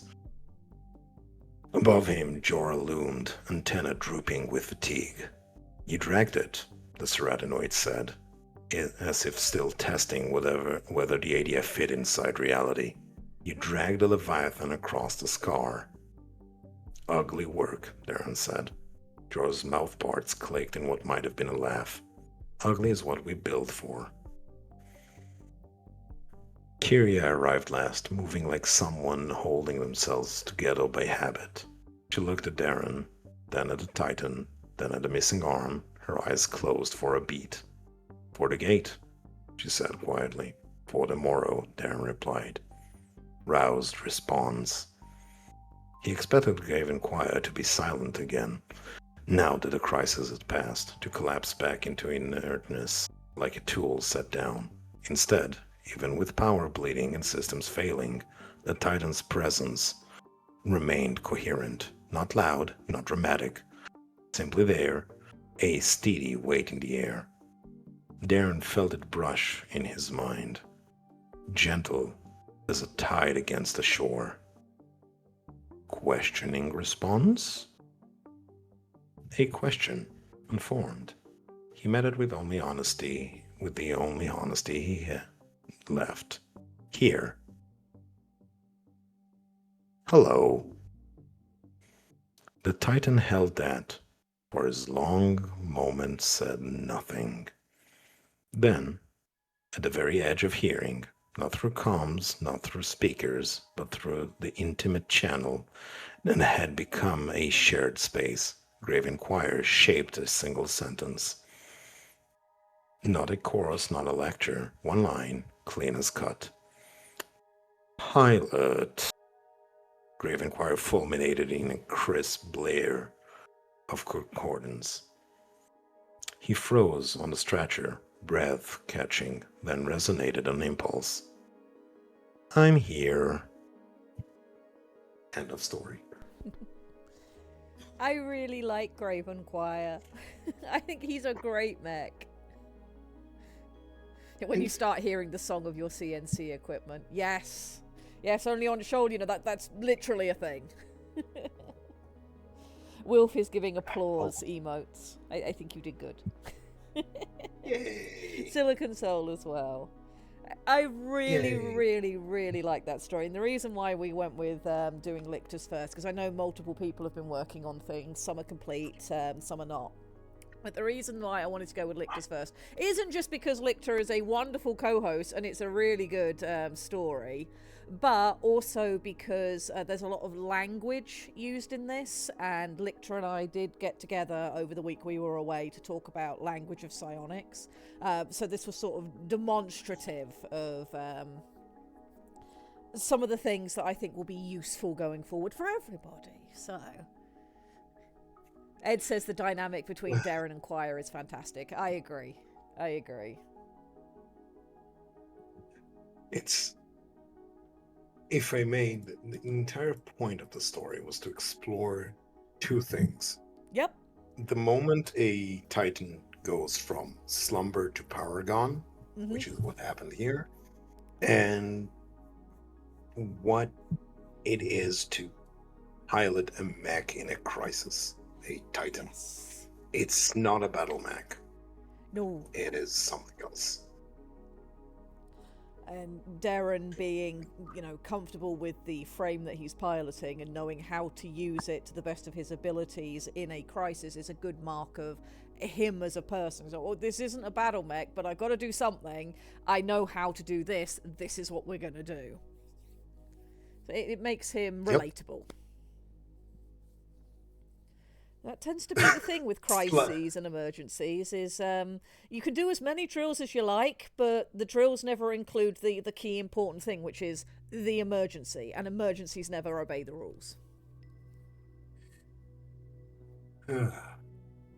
Yes, I'm going over to chat now because I've been reading and my voice is getting hoarse. You could hear that it's the first time I read it out loud to myself as well.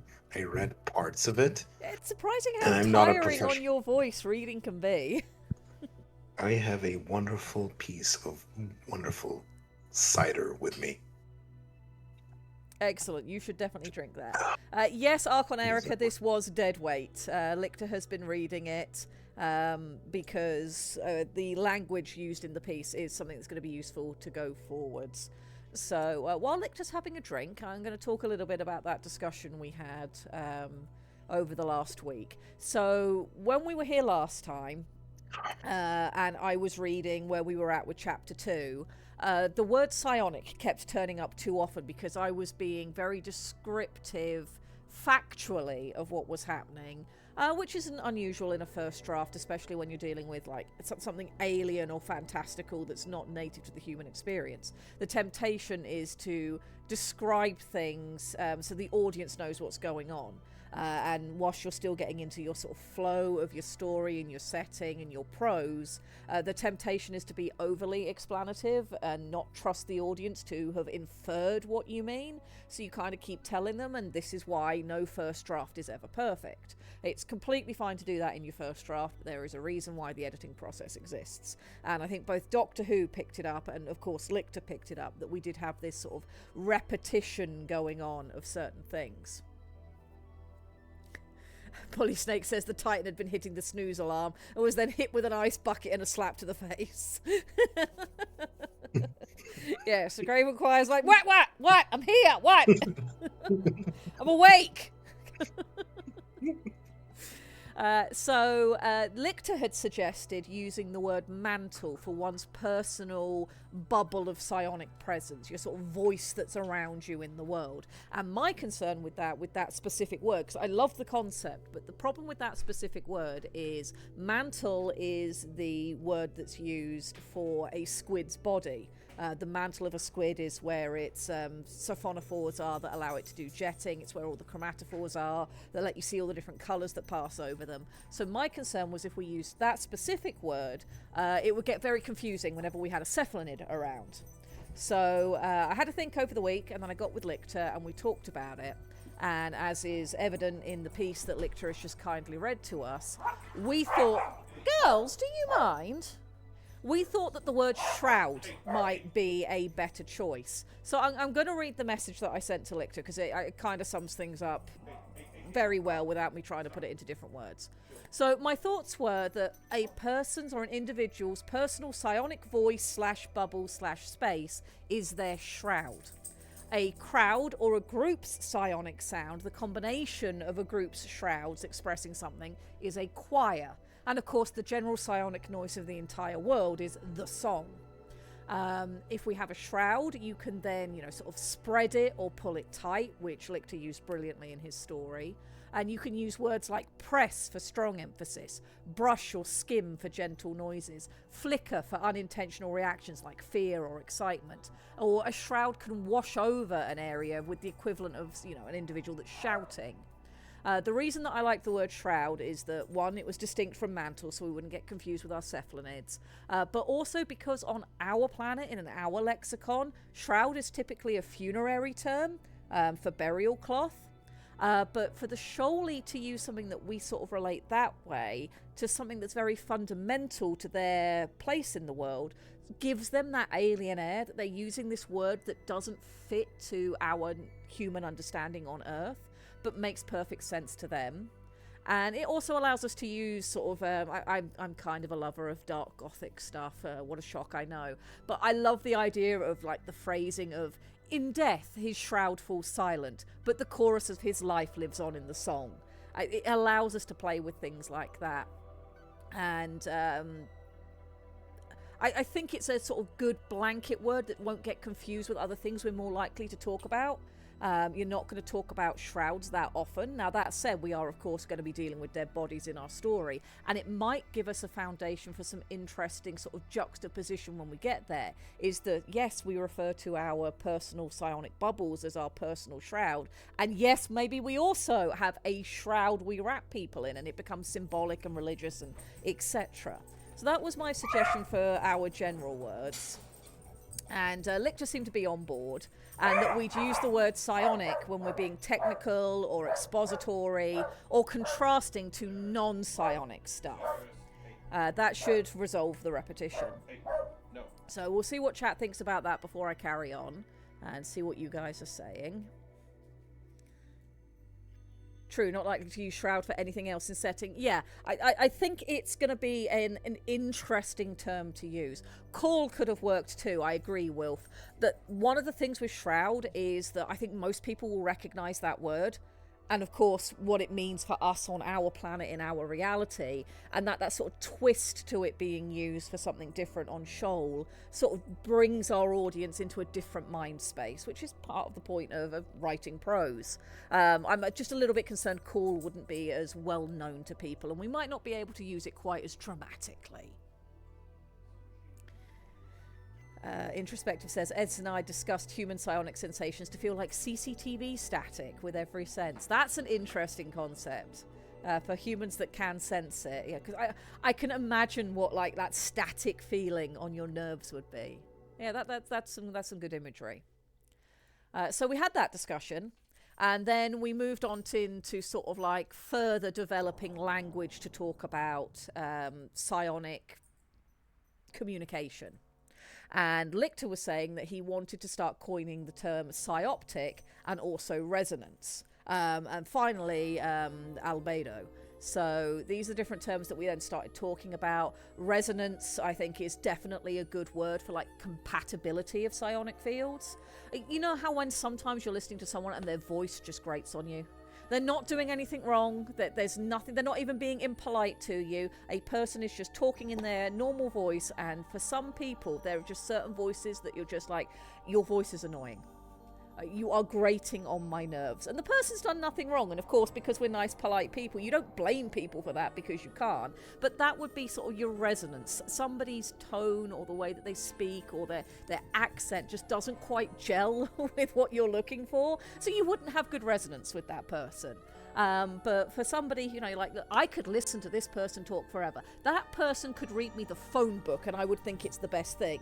You have high resonance with that person's shroud. It's a level of compatibility. And of course, for pilots with their Titans, you want to find people who have good resonance because that will form good concordance. And I'm of the opinion we need to stick an H into concordance so it becomes, you know, musical chord. And because their resonance works well together, it means that their link, their ability to pass information between each other, to sync up, is going to be greater. A Titan and a pilot who are in concordance will act as one. Let's see, what else did we say? Psyoptic connection would let a pilot link to a Titan's senses. So you are connecting or receiving information psionically. It's a psyoptic. And then albedo in particular was the metric by which Titans measure detection, signature, and all the sort of sensory stuff that's critical to Titan deep fighting. I wanted to make sure I got this. Girls, do you mind? You've been quiet the whole time Lichter was reading. Why are we going to shout now I'm talking? Because they're excited. I think the dogs don't have good resonance with me. That's the problem. That is absolutely not true. They have excellent resonance. They have super high resonance. It's bordering on concordance, and this is why.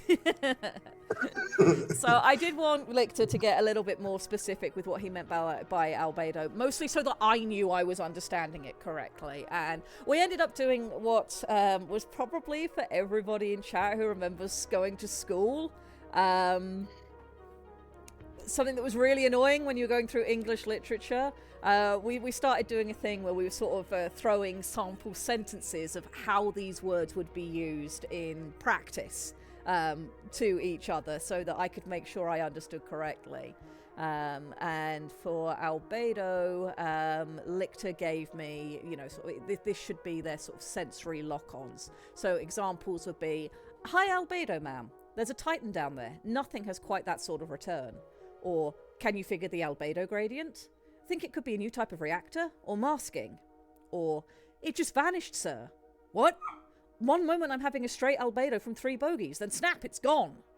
So that's the sort of thing that we'd be using that word for. And that all seemed to work to us. And Lichter went back to his story, went back through it, and reworked his descriptions to use those words. And that's what you've just heard in the story that he just read to us. I personally think this works really well.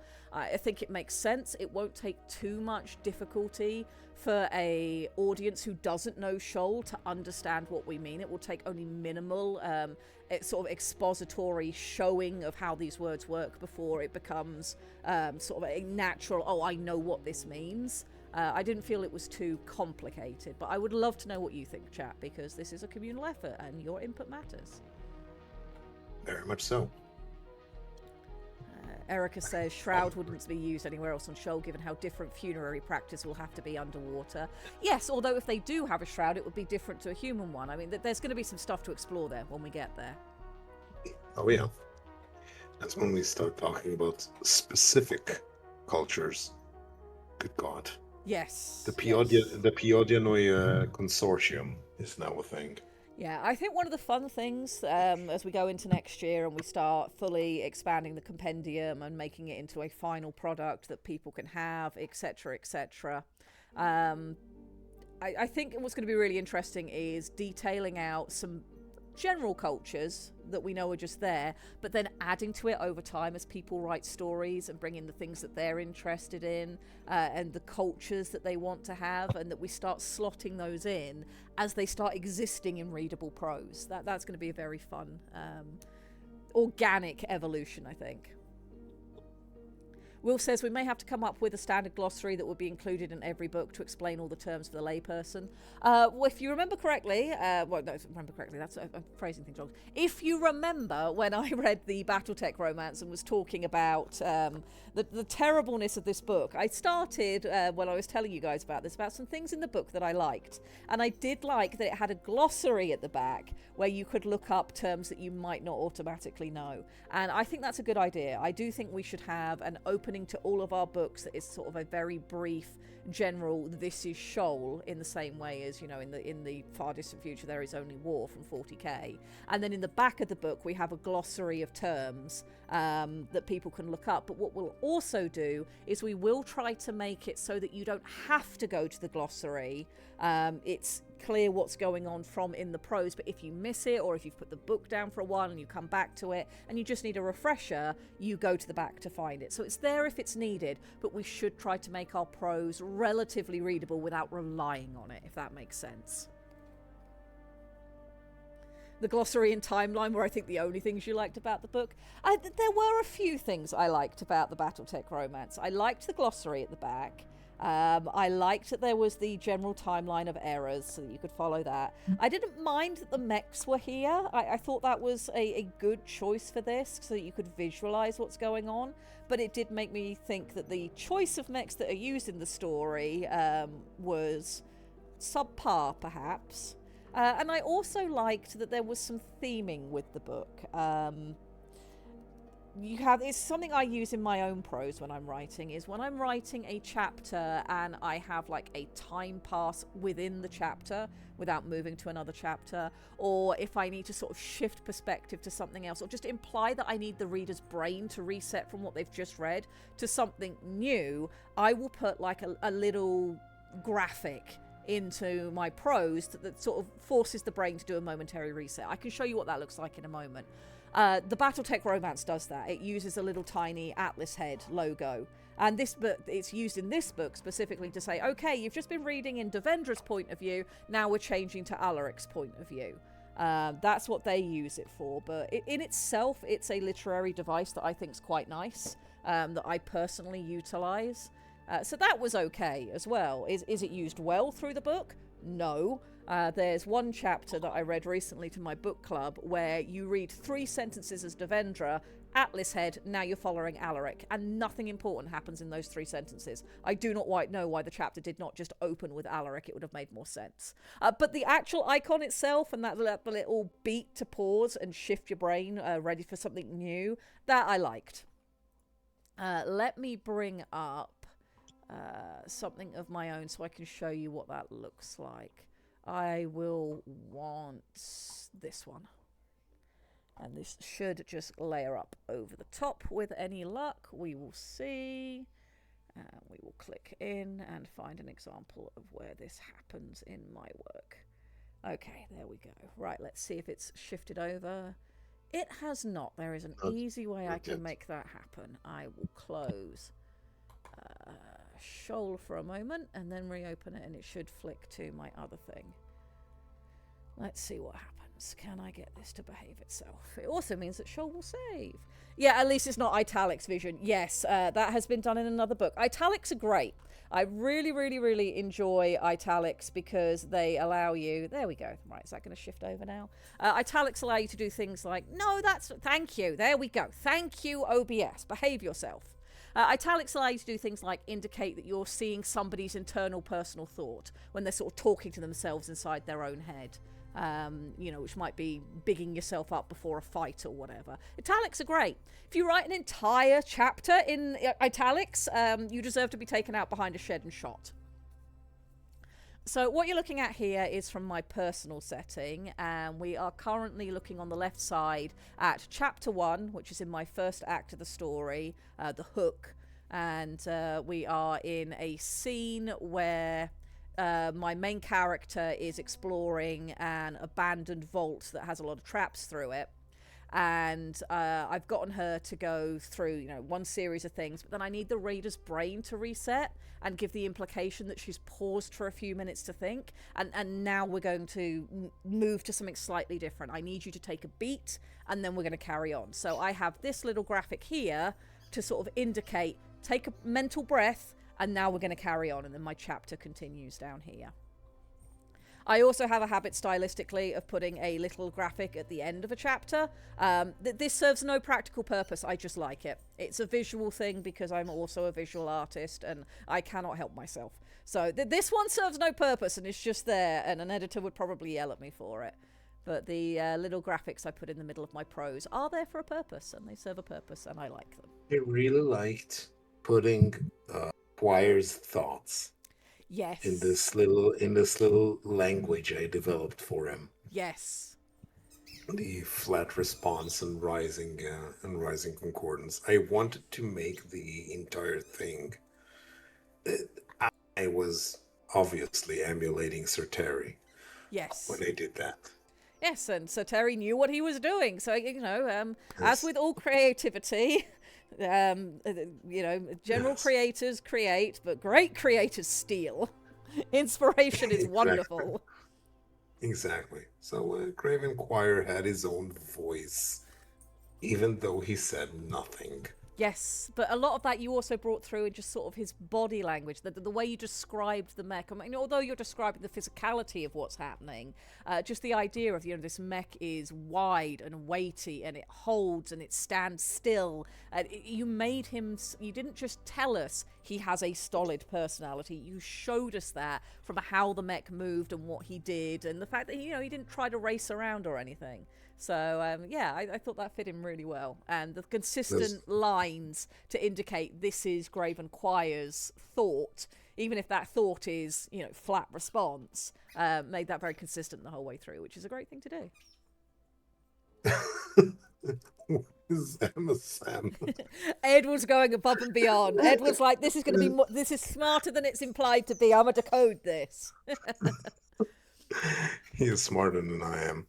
Did you know that there is Morse code in the auxiliary? And do you know where to find it? I believe it. We'll see if chat comes back. Bully Snake says Red's opinions could bench press a Buick. I'm one of those people who I'm quite firm in my opinions. I can absolutely have my mind changed about things. I'm very happy to be proved wrong and change my mind about stuff. But when I have an opinion, it is very solid until I'm given reason and debate to do so. So on the other side, at least you always know where I stand. Yes, which is excellent. Morris dancers are leaving coded message now. We're doomed. I mean, that's kind of the point of Morris dancers. I mean, why else would you tie handkerchiefs to your knees and prance around with bells? It's definitely leaving a message of some kind. For anybody who doesn't know, there is Morse code in the auxiliary. You can find it in the AUX logo on the Discord. You will notice that the bars on the side of the AUX jack flash. They flash blue. And if you decode it, the left side 3 is Morse code for BPL, and the right side 3 is Morse code for AUX. They pulse short and long to follow Morse code, and that was something that I slid in there when I was working with Diggs and Tex to come up with that logo. Beautiful. It says I never made that connection. Some people caught it immediately. Some people caught it much later. And I think there's a lot of people who don't even realise that that's a thing. But yes, the orcs icon has Morse code plugged into it. It's almost like for a community of nerds or something. Shall we get on with mech weapons in Chapter 2? I'm not planning on touching Chapter 2 today. I did think that I might sit down and we go back through Chapter 2 and work in some of the new lingo that we just talked about. But having spent the due time that Deadweight was deserved, I think I'll worry about Chapter 2 on my own time and we'll come back to our actual prose in the new year. It did take a while. But we do have an hour left to talk about weapons and war crimes. So what I'm going to do is I'm going to get up for a brief moment. I'm going to go and use the restroom.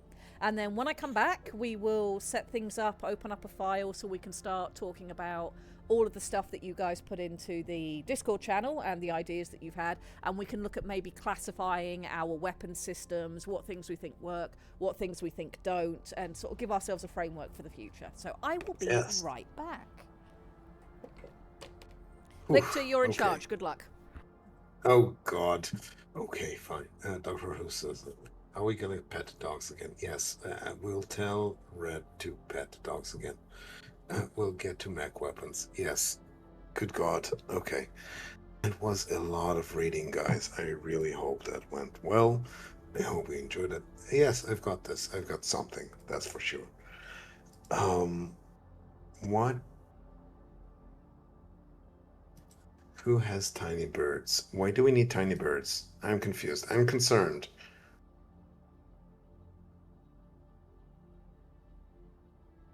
Yes, Lecter. Who has tiny birds? Why would I have tiny birds? I'm confused. Somebody was chirping. I think it was Lady Red. I hope it was Lady Red. I don't have any birds. Probably Anka making high-pitched squeaking noises with her toy behind me. So, Exactly. no, it wasn't birds. It was Anka doing a hecking murder. Which is fair. Murder needs to hacken. It does need to heckin' happen, yes. Correct. Okay. Sounded like birds, yes, I'm not surprised. She was literally just sat with the squeaker in her head, just going squeak, squeak, squeak, squeak, squeak, squeak, squeak, and it's one of those high-pitched ones. Oh, was it Pip? It wasn't Anka? Okay, it was Pip doing the squeak, squeak, squeak, squeak, squeak.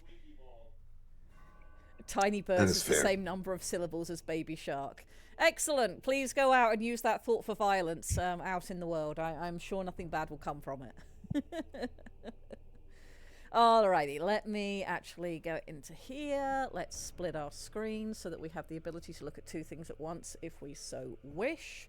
Alrighty, we are going to want to move down to... I think we're going to go into culture, because this will be a thing that will go sort of at the top of culture, is talking about language. And even if it doesn't live here long term, when we decide to go through stuff, it is also going to make it easy for me to find our notes when I need to. And incidentally, I do have notes over here in the main compendium as I've been writing the finalized entries that are in the nice, pretty looking one. I've been pulling out various words that need defining. So the compendium eventually is going to have a grand glossary of all terms in it. So if you're writing a story and you want to put a glossary at the back, you'll be able to go to the compendium, look in the compendium's glossary, pull out the relevant entries and just copy paste it into your own work.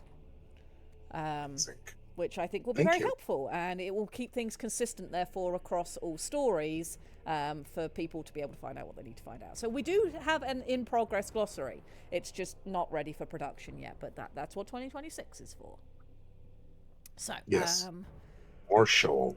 Yes. Many more Shoal. Yes, my year next year should not be anywhere near as chaotic as this year has been. All right, so language. Psionics. Descriptors. So we've decided that Shroud is one's personal psionic field / communication.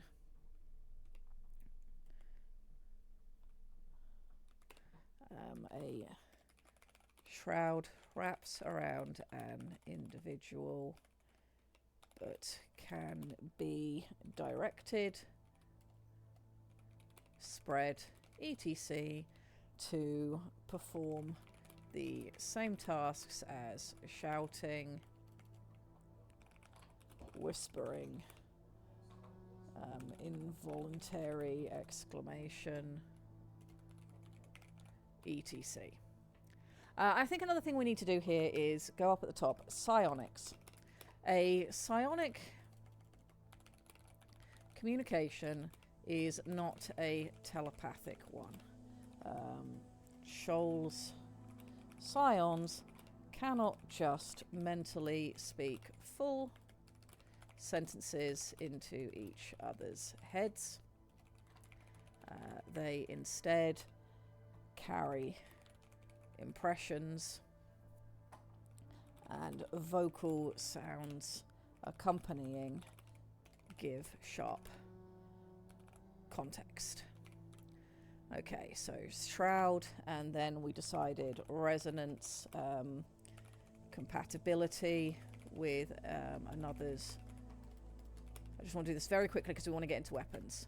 Compatibility with another shroud, concordance with that nice H in there, sync with a Titan, good concordance, often derived from good resonance, means two can act as one.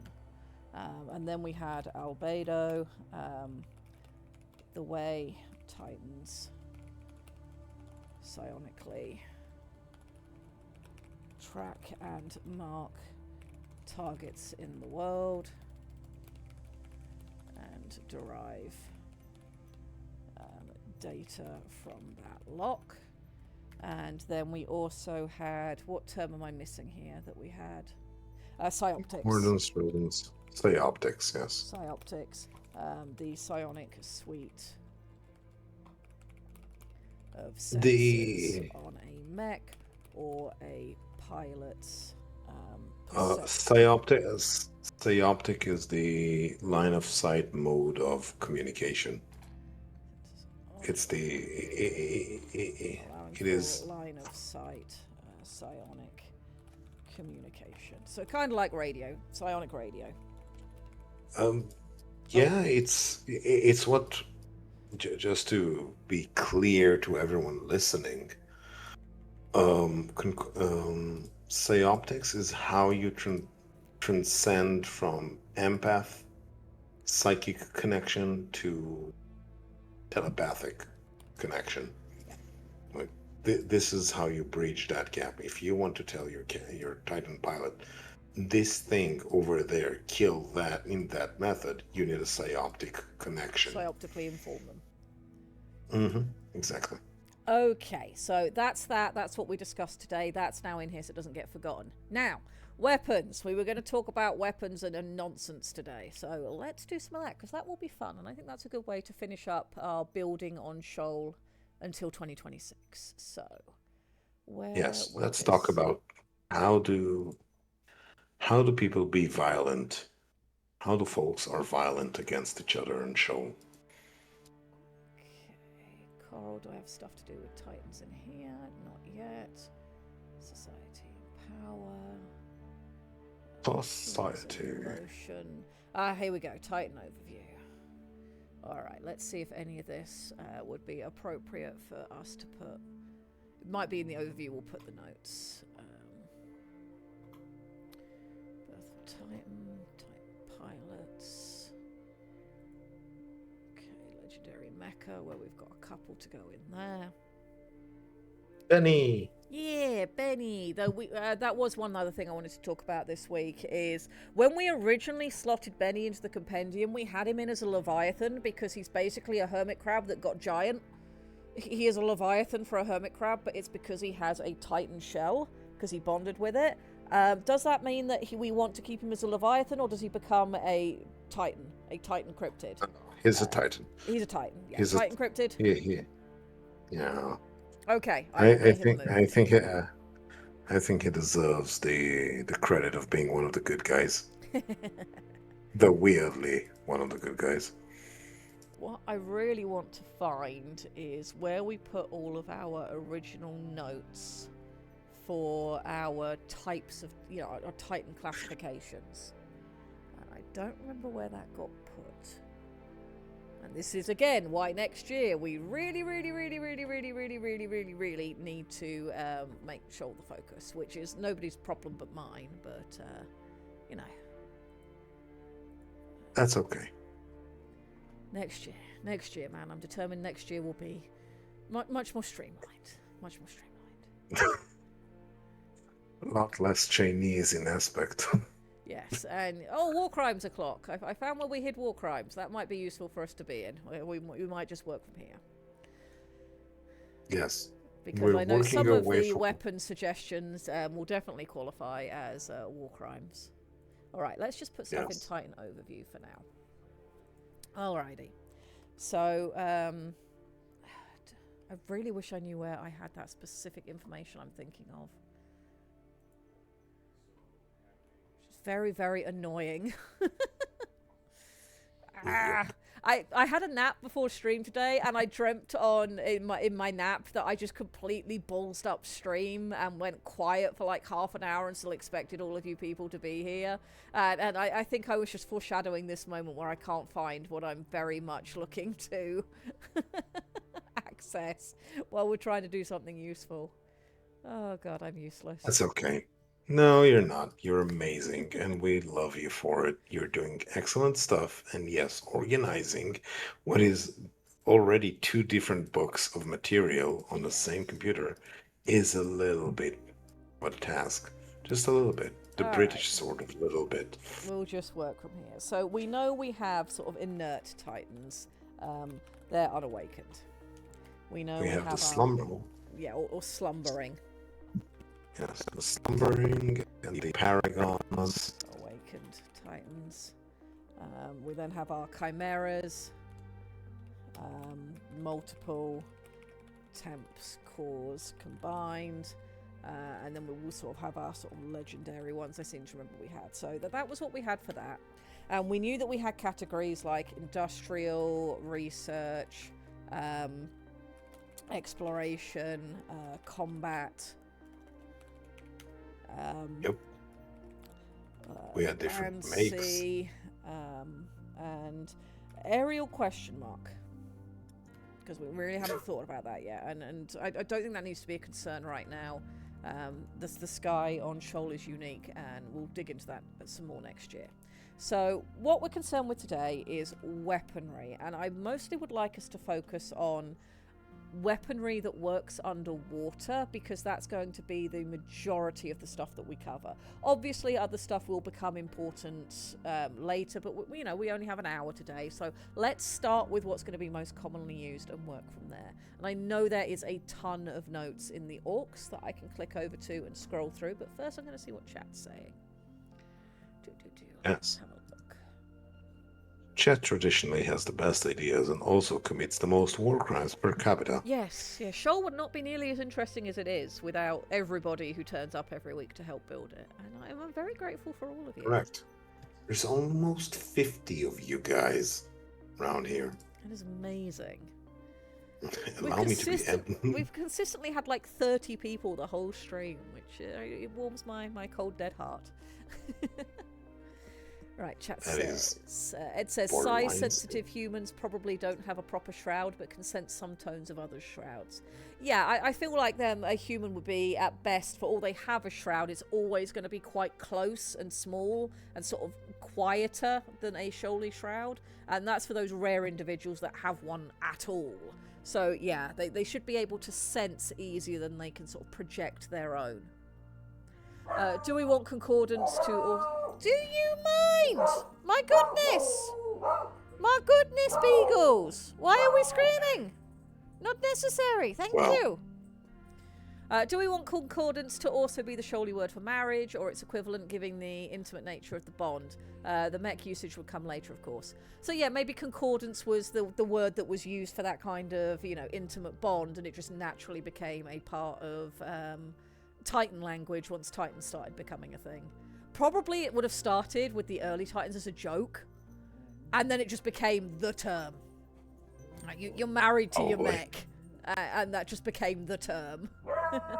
Do you mind puppies? I mean, clearly they do. They're very vocal about it. Anka is currently extremely upset that outside exists. Well, Which, I mean, fair. Mood. It is very fair. And I can't really find fault in her consternation that the outside world exists. Ed, no I too sorries for really making me want- do work last night. You really didn't. You're fine. You are completely fine. Hey, look, Erica Mad Ducks says... is Oh, we have a Mad Duck, so I will scroll down momentarily and catch up. Erica says not every Leviathan is hostile, so I can say keep him there.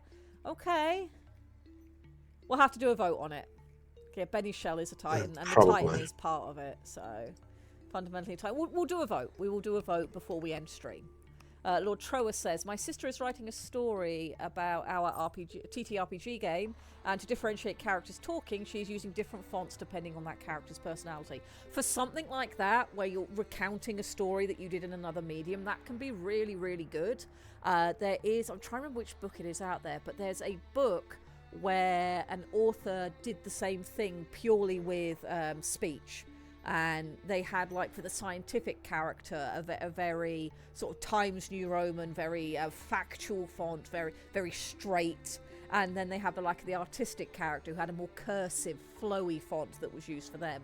The only thing you have to be careful of there, which not in what your sister's working on, because this is clearly for a very niche audience that's going to get an absolute kick out of it, and I think it's a great choice to use a visual characterization. But when you're writing a general novel for a more general audience, you have to be careful that the visuals that you give don't become annoying.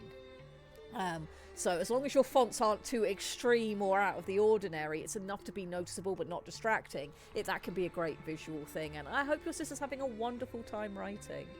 Writing is wonderful. Yes. Right, Doctor Who is bringing up some of the weaponry that we need to talk about. We will get to that in just a moment. Traditionally, Silicon Soul. Go on.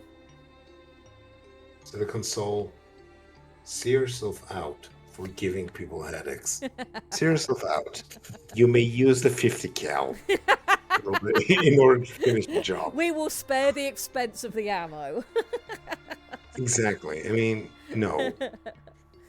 That is a war crime against every front end designer ever.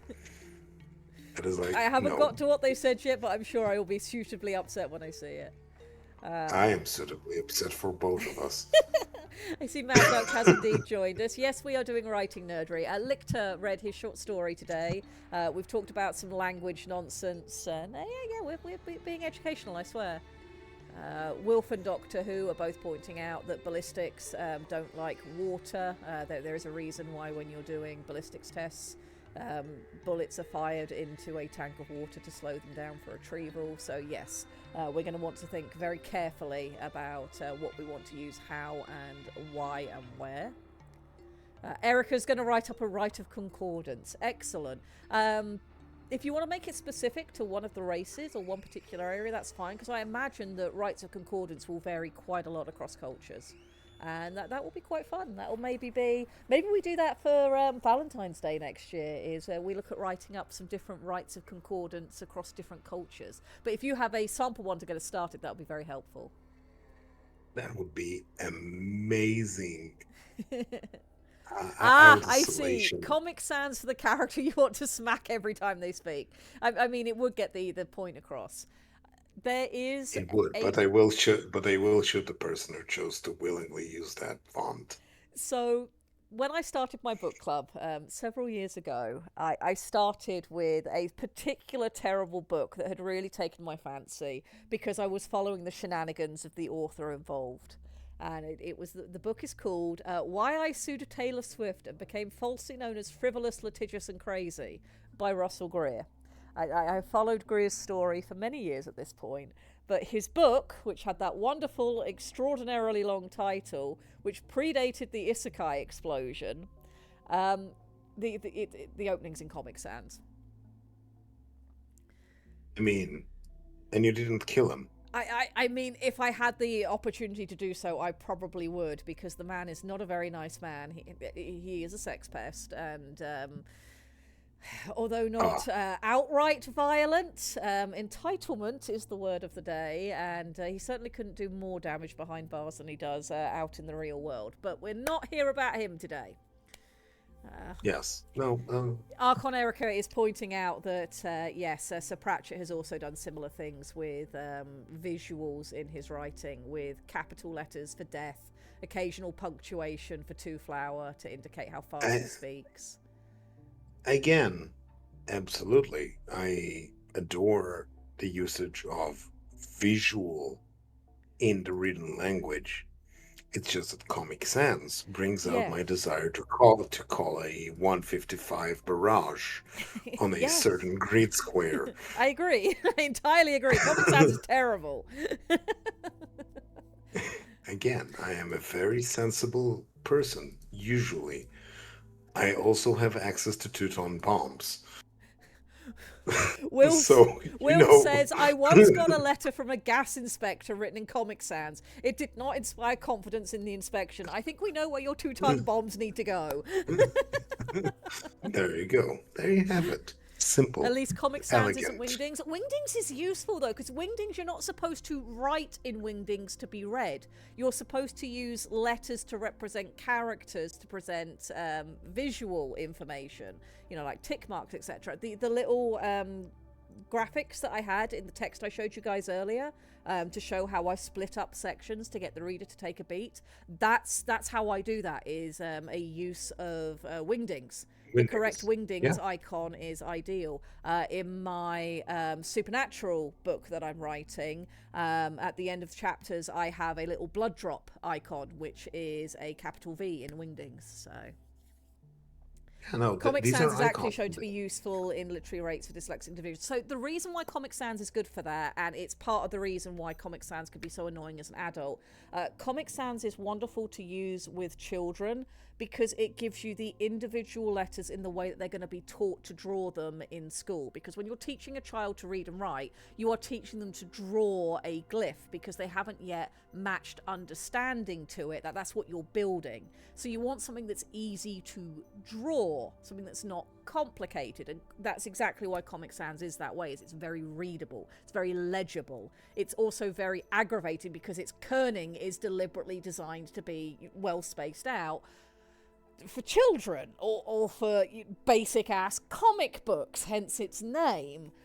So yes, Comic Sans is very good for literacy, but it is not good for using in your adult work aimed at adults who have already learnt that this drawing is in fact a letter A. It is writing. And yes, each individual character is significantly different from each other. The only problem I think Comic Sans has... Yes, kerning. Yes, kerning. Please use it correctly. No, also, yeah, do Comic Sans also... do not use Arial. Comic Arial Sans has been uses A correctly. The kerning of Arial has been scientifically proven to damage your brain. I mean, Calibri Master Race, so, great things mind alike, etc. Right, weaponry. Let's get to what we're here to do today. So I think we're going to have a sort of series of... Let's try and figure out some brackets first. So this can include our above ground things. I think we are going to have ballistics, because we do have Titans that work on land. So that will exist. I think we're also going to have traditional melee, hand-to-hand. I think we're going to have grappling-specific weapons. Correct. I think we're going to have what will effectively become known as the harpoon class of weapons, which is things that are designed to fire specifically underwater. Now, whether a harpoon actually has a tether attached to it or not, we perhaps change that, but that would allow us to differentiate ballistics, above water, harpoon, it's designed to operate, it's ballistic, but it's underwater. It fires a thing that's underwater. That's where my initial thoughts on that are. Any other categories you guys think we should have? Distortion or albedo weaponry, or lambent. Actually, I call these things lambent weaponry, which is this specifically designed to deal with albedo. So, is that to sort of maze reception? Is it a sort of what's the word? It I'm looking for? A is. sort of deflection thing, a mitigating thing, rather than being an active weapon? It's a stealth affecting weapon. It's supposed to degrade the enemy's ability to spot and counter your combat abilities. It's in What I might Shoal. suggest then is we have something that we'll probably change the name for this, but I'm going to call it this at the minute because it's descriptive. What about if we had a category for psi-degenerative weapons? Because this could include everything from interferes with albedo, interferes with concordance, interferes with anything that interferes with your psionics. These are different categories of what you do. I mean, I'm saying this as if I am going to tell a pilot what these things do. There are okay. For this, I found it is useful to think in game terms. Okay. And what metrics are useful. So a Titan has its albedo, it has its integrity, for instance, things that affect integrity, its mobility, and its albedo, essentially. As the core metrics that you can affect in order to degrade a Titan's ability to fight. Okay, so integrity is obviously the ballistics, it's the kinetic interaction. The albedo affecting stuff is everything that interacts with the ability of a Titan to remain untargeted or hard to hit. Because Shoaly fights are dirty, and often asymmetric and revolve around ambush. The ability to evade or work around senses, especially where in a universe where torpedoes or guided weaponry exists in a large scale, evading these is paramount, especially because directed energy weapons, unlike battletech, these things do not exist because water makes directed energy weapons that travel at the speed of light impractical. Yeah. These do not exist, so you need guided munitions to traverse the distance, and then albedo degradation weaponry and the vice versa, albedo increasing weaponry becomes incredibly important. So these are the three metrics. Okay, so what I'm going to put for the category for now is jamming weaponry, sort of albedo blockers / enhancers. Those will all go in one category. And then guided weapons, sonic weaponry. Do we need a section specifically for heat weaponry? I don't think heat is a problem.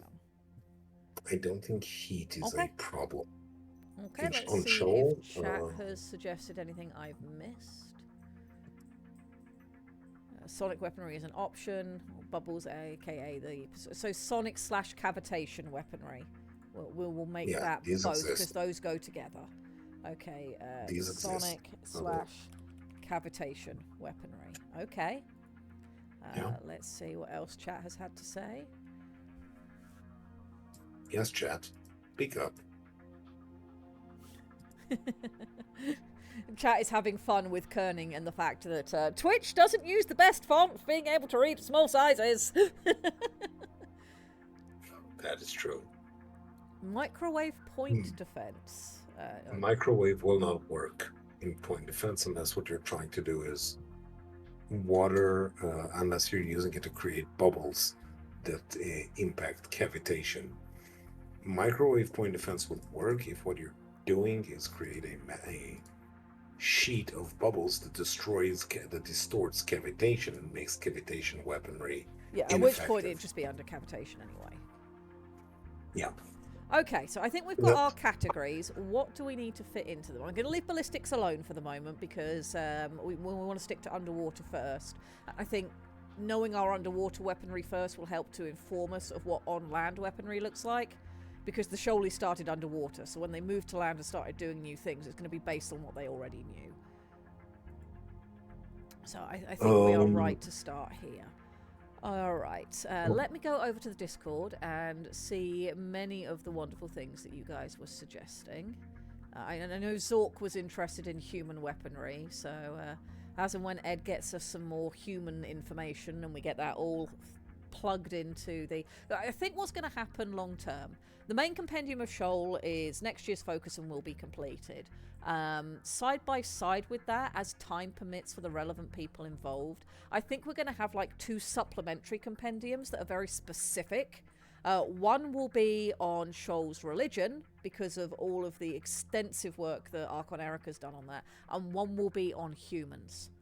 So that we can fit in and have enough space without it making the compendium feel bloated and overwhelming, to really dig into the human stuff and work from that. So I think we're going to have supplements to our compendium, which will be interesting. And then we might get some more supplements as time goes on. All right, let's have a look. That's a lot of talk about human weapons. Where was all the really cool Shoal stuff you guys started putting out? Yes. Oh, hello, Gavin Strain. Welcome. Ooh. And, yes. Hello there. It is good to see you. And, Mo, yes, indeed. Incredibly so. The problem of imparting energy, kinetic energy, or any type of energy on your target has troubled me greatly when coming up with weaponry that is suitable for Shoal. We have one category we need to add. Which one? Drones. We have an entire race split into 2 subspecies that are very, very, very fine with commanding external things to do their bidding. There's going to be Titans that have deployable drones. You might have noticed my mongrel. My idea for mongrel hives, which are essentially I remember looking over it very briefly as I went to bed one night this week and haven't dug into it deeply. But yes, I remember seeing that word in the chat and I was like, we need to talk about weapons this week. Yes, mongrel hives, if I'm allowed, is the idea that Socella research had enabled the creation of essentially bio-bonded drones in hives, and they're called mongrel hives because they're not very valuable. They're not Socella. They're not supposed to live alongside with you, and they're called, again, mongrels for exactly that reason. And these things are what are, again, derivative of Socella that other races figured out how to utilize in their own weapon systems. And they carry various,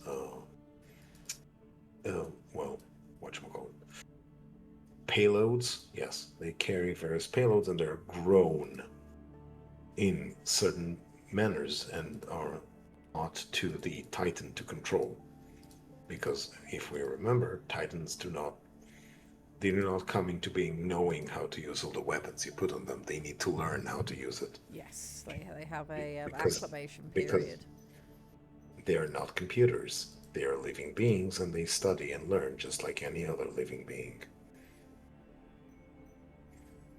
So that's the thought process that made the mongrels a Shoal thing rather than drones. So the with the mongrels, because I know I had a concern at one point, I think it was to do with these, is that if you're having sort of, a living, or was it, there was something parasitic that came up at some point, and I was concerned that would be a war crime, because if it gets loose and just goes and attacks the coral instead, that's a problem. Yeah, that was Zork, if you could believe it. No! no, Zork invented something that could just devastate the entire ecosystem. I refuse to believe it. Yeah, he just thought of a war crime and said, let's do that. Gee whiz, the surprise is just mind-boggling. Anyway, so Zork came up with a purple remoras, which were essentially That was it. That's what I'm remembering. yeah, the remora, which are exactly like any other mongrel, but they also eat psionic. They also eat through psionic linkage in the same way, essentially, that silence does.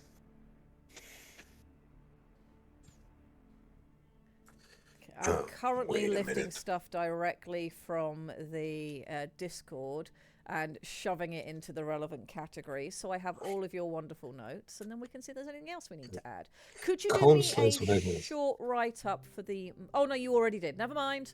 Never mind, I just hadn't I- scrolled far enough. I tried. You What did you want? I was about to ask you to write up what you just said about mongrel hives, and then I scrolled down, and it's like, let's sum it up for a bit. Splinter Lance's mongrel hives, screeches and screamers. I'm like, oh, he's already done it. I actually, if you'd scroll down a little bit down, you'll see that I actually wrote an entire document about the stuff we picked Oh, up, fabulous. including the countermeasures and titles of everything. Excellent. So we'll lift all of that out. I'm not going to go too in depth right now because I want chat to have a chance to feedback before end of stream, because we've got about 15 minutes to do that. Yeah. So where do mongrel hives fit in our categories, do you think? Bomb payload bioweapons grown and bonded to the Titans, countered by lambent shielding. Hi, baby girl. Do they count as side degenerative? Side degenerative? They actually, that's a payload. It depends on the payload they carry. If they're nullimers, then there's psionic payload.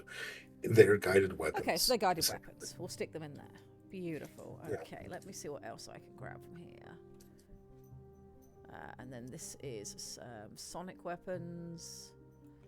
Let's copy that into where it needs to go. Because yes, we do pay attention to the Discord. Very much so. Oh goodness, no, we don't want that. Don't do that. Oh no, don't do that. No, war crimes. Yes, This hour visual of the war day? crimes. But yeah, if you put anything in the Discord, it does get looked at, and if I don't respond to it immediately, it will get responded to or talked about on stream. Not much gets missed. Quite possibly both.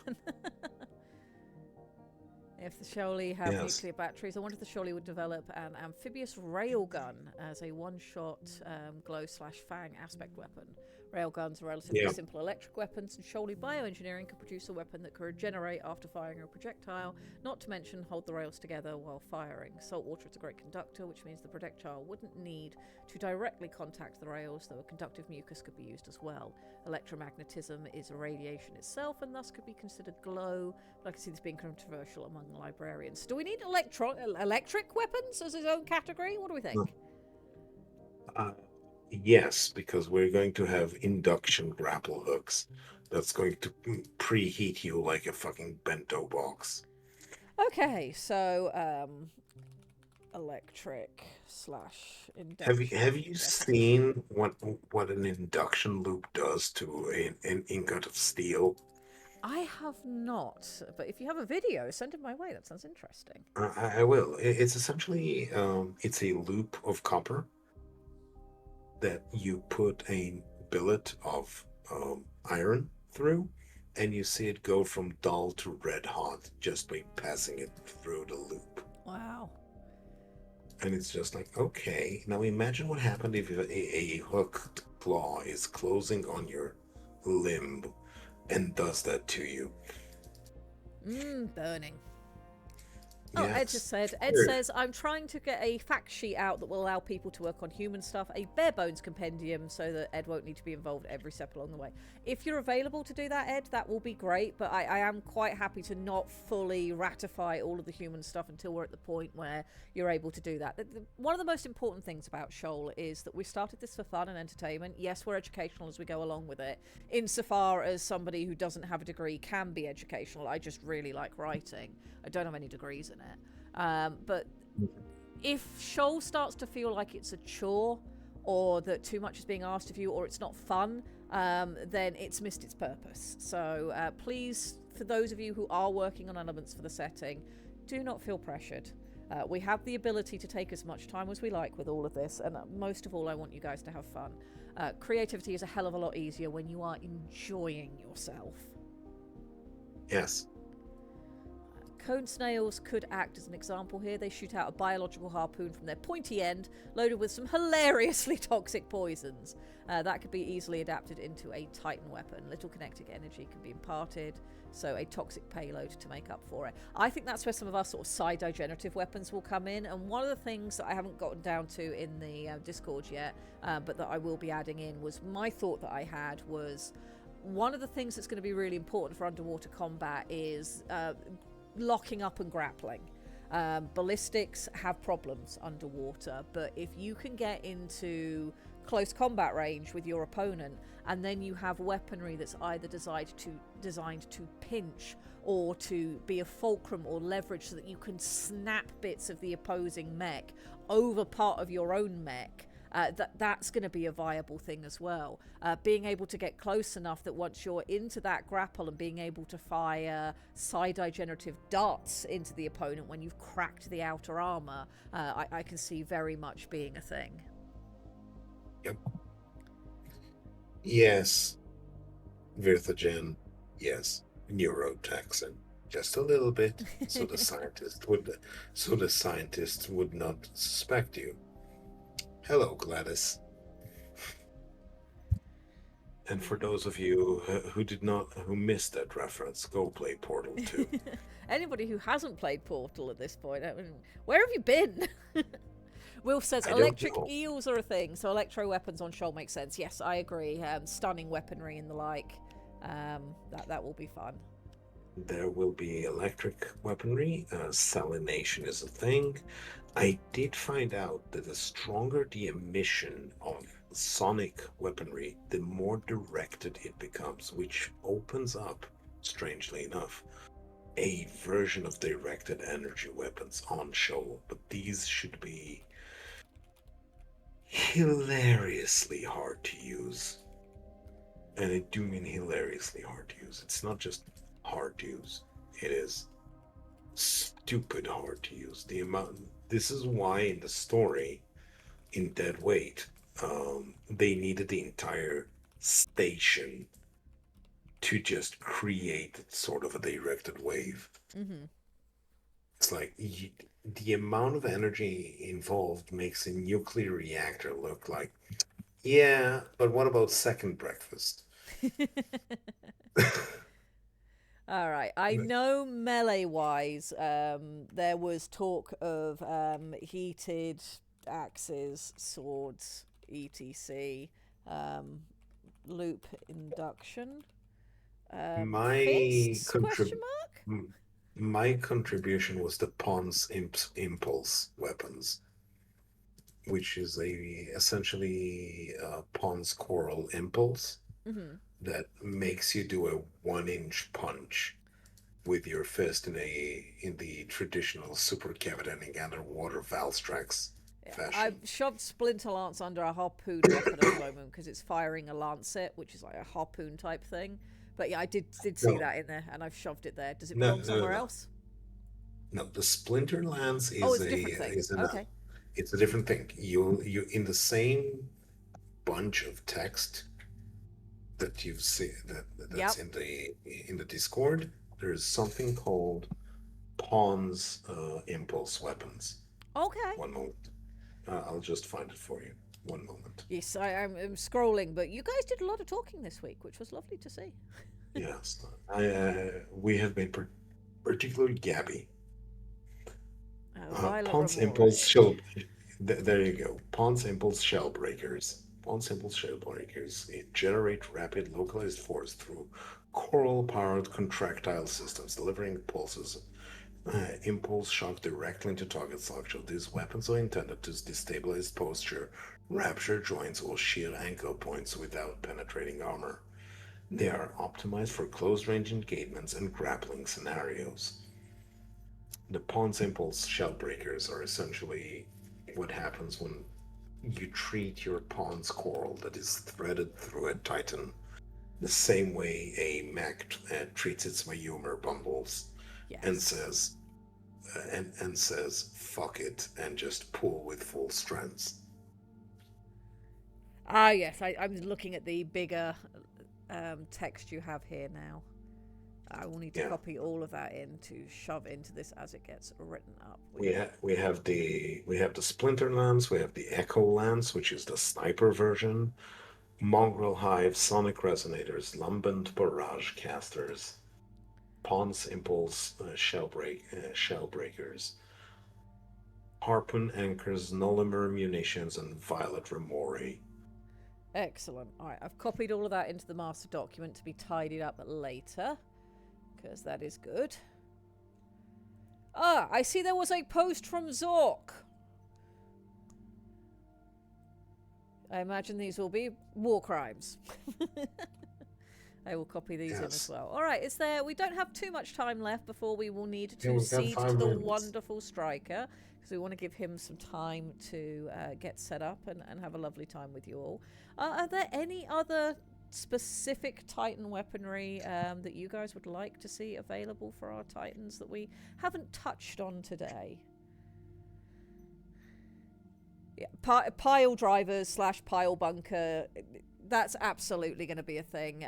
Somebody over in the Orcs did drop a image from Armored Core of a pile bunker that I can just absolutely see being used on Shoal, mostly because I want to draw it and I'm not apologizing. So that will definitely be a thing. And I know Introspective has talked a lot about that kind of weaponry as well, looking at it from the human side, but you know, also moving over. I like the Nemata Leash. Oh, I should show what Tired German drew as well. Yes.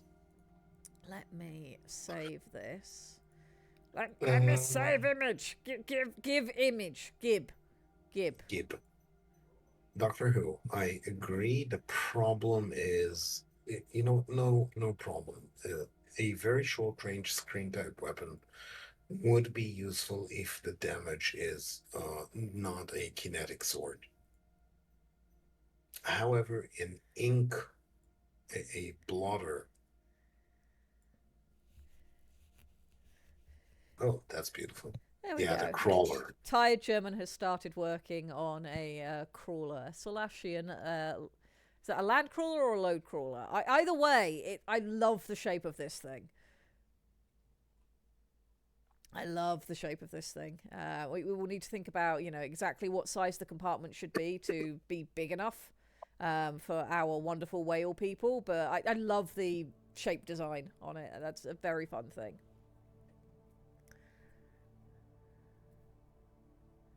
A thought bomb was an explosive that fuels itself with psionic energy. Oh, God. My brain keeps translating Pon's impulse to Hont's impulse, and I don't know what to do with that. Play Uma Musume, then you will have Hont's impulse. There you go. Good Problem God. solved. Oh my God, I have people to send you if you need to. Sea Honts? Well, clearly we need underwater Uma Musume. We have Seahorns. It's a Leviathan. We already described it. It's the That's true. forest. We have done that. It's the kelp. The kelp it's one. Yeah, the kelp seahorse.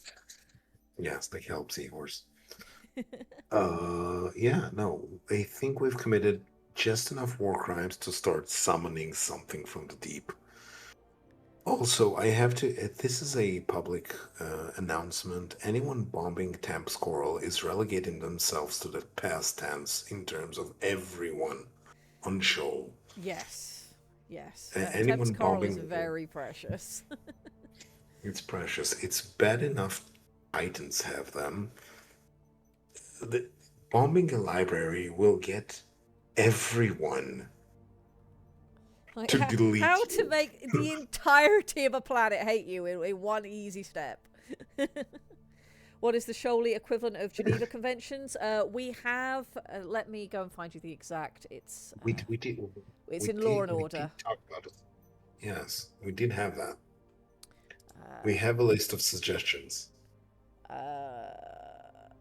Here we go. It is the Shoal and Mesh, a grant committee based out of New Shoaly Haven that dictates global law in terms of what acts can be considered capital crimes by individual cities and jurisdictions, what acts are considered war crimes and can be punished by the Mesh itself, the only place on Shoal where enacted executions can happen, though many other jurisdictions use exile into Leviathan waters to achieve the same effect. And they also handle other such grand-scale concerns. More of an advisory committee in many aspects, as the actual law is derived from their advice by individual jurisdictions. The Mesh is usually made up of highly placed leaders of either cities, other law bodies, or critical businesses. By decree, there must always be at least one representative of every species on the committee. So the Shoal and Mesh would be where that sort of thing comes from. Well, you're entirely correct. What do you think they put inside their monomer hives? Chlorine trifluoride, for when you've already burned a thing but wish to burn it further.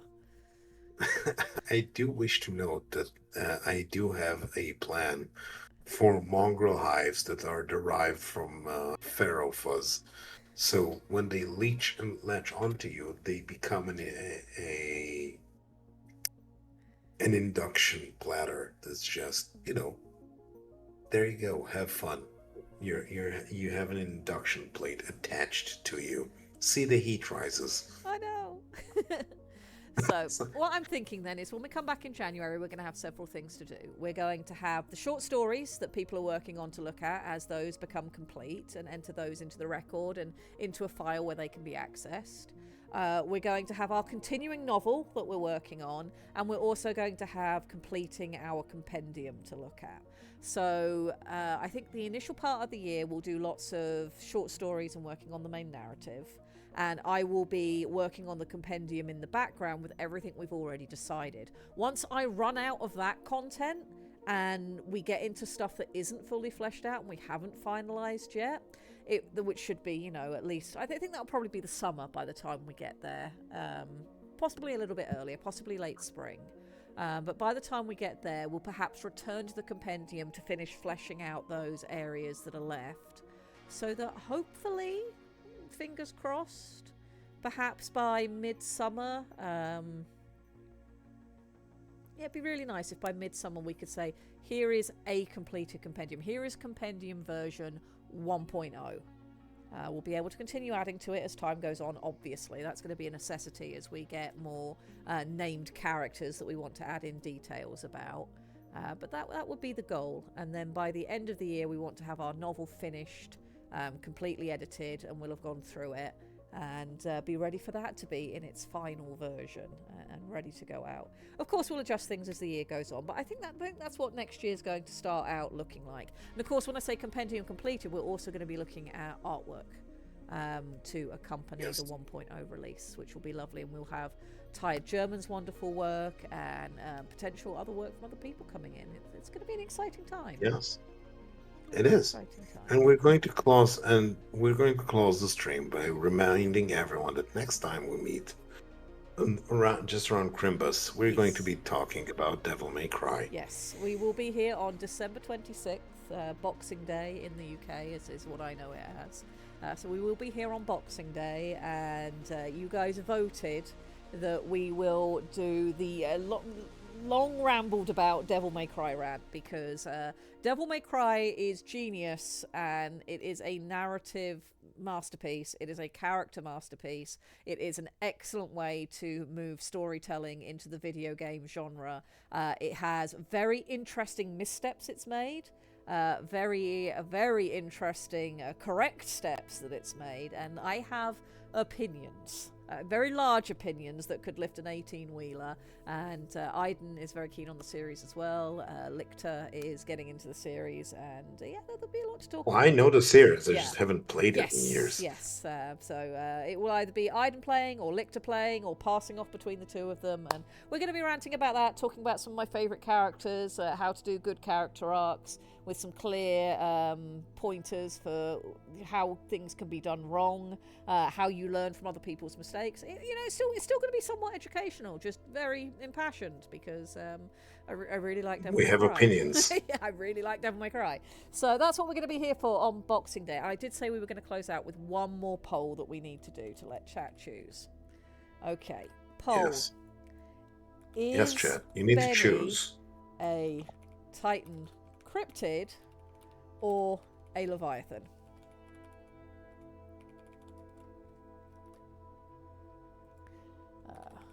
Cryptid. Giant mega hermit crab. Okay, we're not going to have additional votes. This will run for 2 minutes. Go. Let's figure out where Penny belongs. Erica says, I need more time in the day, like 6 more hours. This will all go to art and rest, I promise. I have been demanding the galactic standard 36-hour day for like 2 years now, and alas! The Vogons have yet to acquiesce. Yeah, I mean, you'd think the Men in Black would be paying attention by now that I'm demanding that Earth meets with the rest of the galactic standard, but no, we are still stuck with only 24 hours in a day, and it is not enough. It's absolutely not enough. There's been so many things I wanted to do this year, and I haven't had time to, and so many things I wish I was further along with, and haven't had time to. Where's the yes option? Not there, because you guys are a nightmare. Go on. That one's not going to end in a draw. No, it seems that cryptid is the most popular answer. For good reasons. Yeah.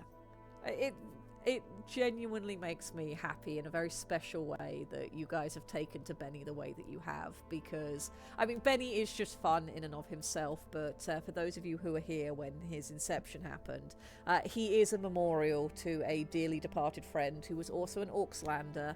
And the Benny that we have in Shoal, you couldn't write a character that was more appropriate for the real Benny if you tried. He was a force of shenanigans, comedy, joy, just an incredible personality. So it makes me so happy that Benny has kind of become the mascot of Shoal at this point. And he is a cryptid. It's just wonderful. It is just wonderful. It is as it is supposed to be. Yes. And now we should probably give Stryker the stage. We probably should. We are heading towards the end of our slot. Our poll has just concluded. Benny is a Titan cryptid. He belongs in the Titan section, so I will make sure that is where he goes on to live. The Shoaly have not managed to categorize Benny. There are many drunken arguments about what Benny should be called. Yeah, I'm quite happy for there to be some discrepancy in universe for just what the hell is Benny? I don't know, he's a problem, but he makes 007 better. Yeah. Every movie they try to do without Benny, horrendously tanked. Well, yeah, all the ones that didn't happen, that was because Benny wasn't involved. Exactly. They just tanked. Yeah, it seems we have a unanimous verdict on this as well, is that the Shoaly argue over the true nature of Benny. Yes. In duels at certain places. Yes. That would be in wonderful. Loud that would duels. be very fun. Song Gorge. That is the city-state that likes dueling. I know. I'm just alluding that a Salation wrestling in a brawl to prove that Benny was the most important character in Shoal May Cry. What the hell is a Benny Thursday? Thank you, Archon Erica. Right, we got to get out of here because Stryker has a banhammer and I do not want that to connect with my head. So, and Stryker's also lovely and you guys deserve to spend some time with Stryker. He is good people. Yes. So, we are going to leave. We will be back next week with Devil May Cry. Please have a wonderful weekend. Be good to each other. Enjoy yourselves. Eat something nice. Drink a cup of tea. Whatever brings you joy. And we will see you next time. Yes. Any closing Bye. words, Lichter? Just bye. Ciao. I've talked enough. I agree. We did good. Ciao!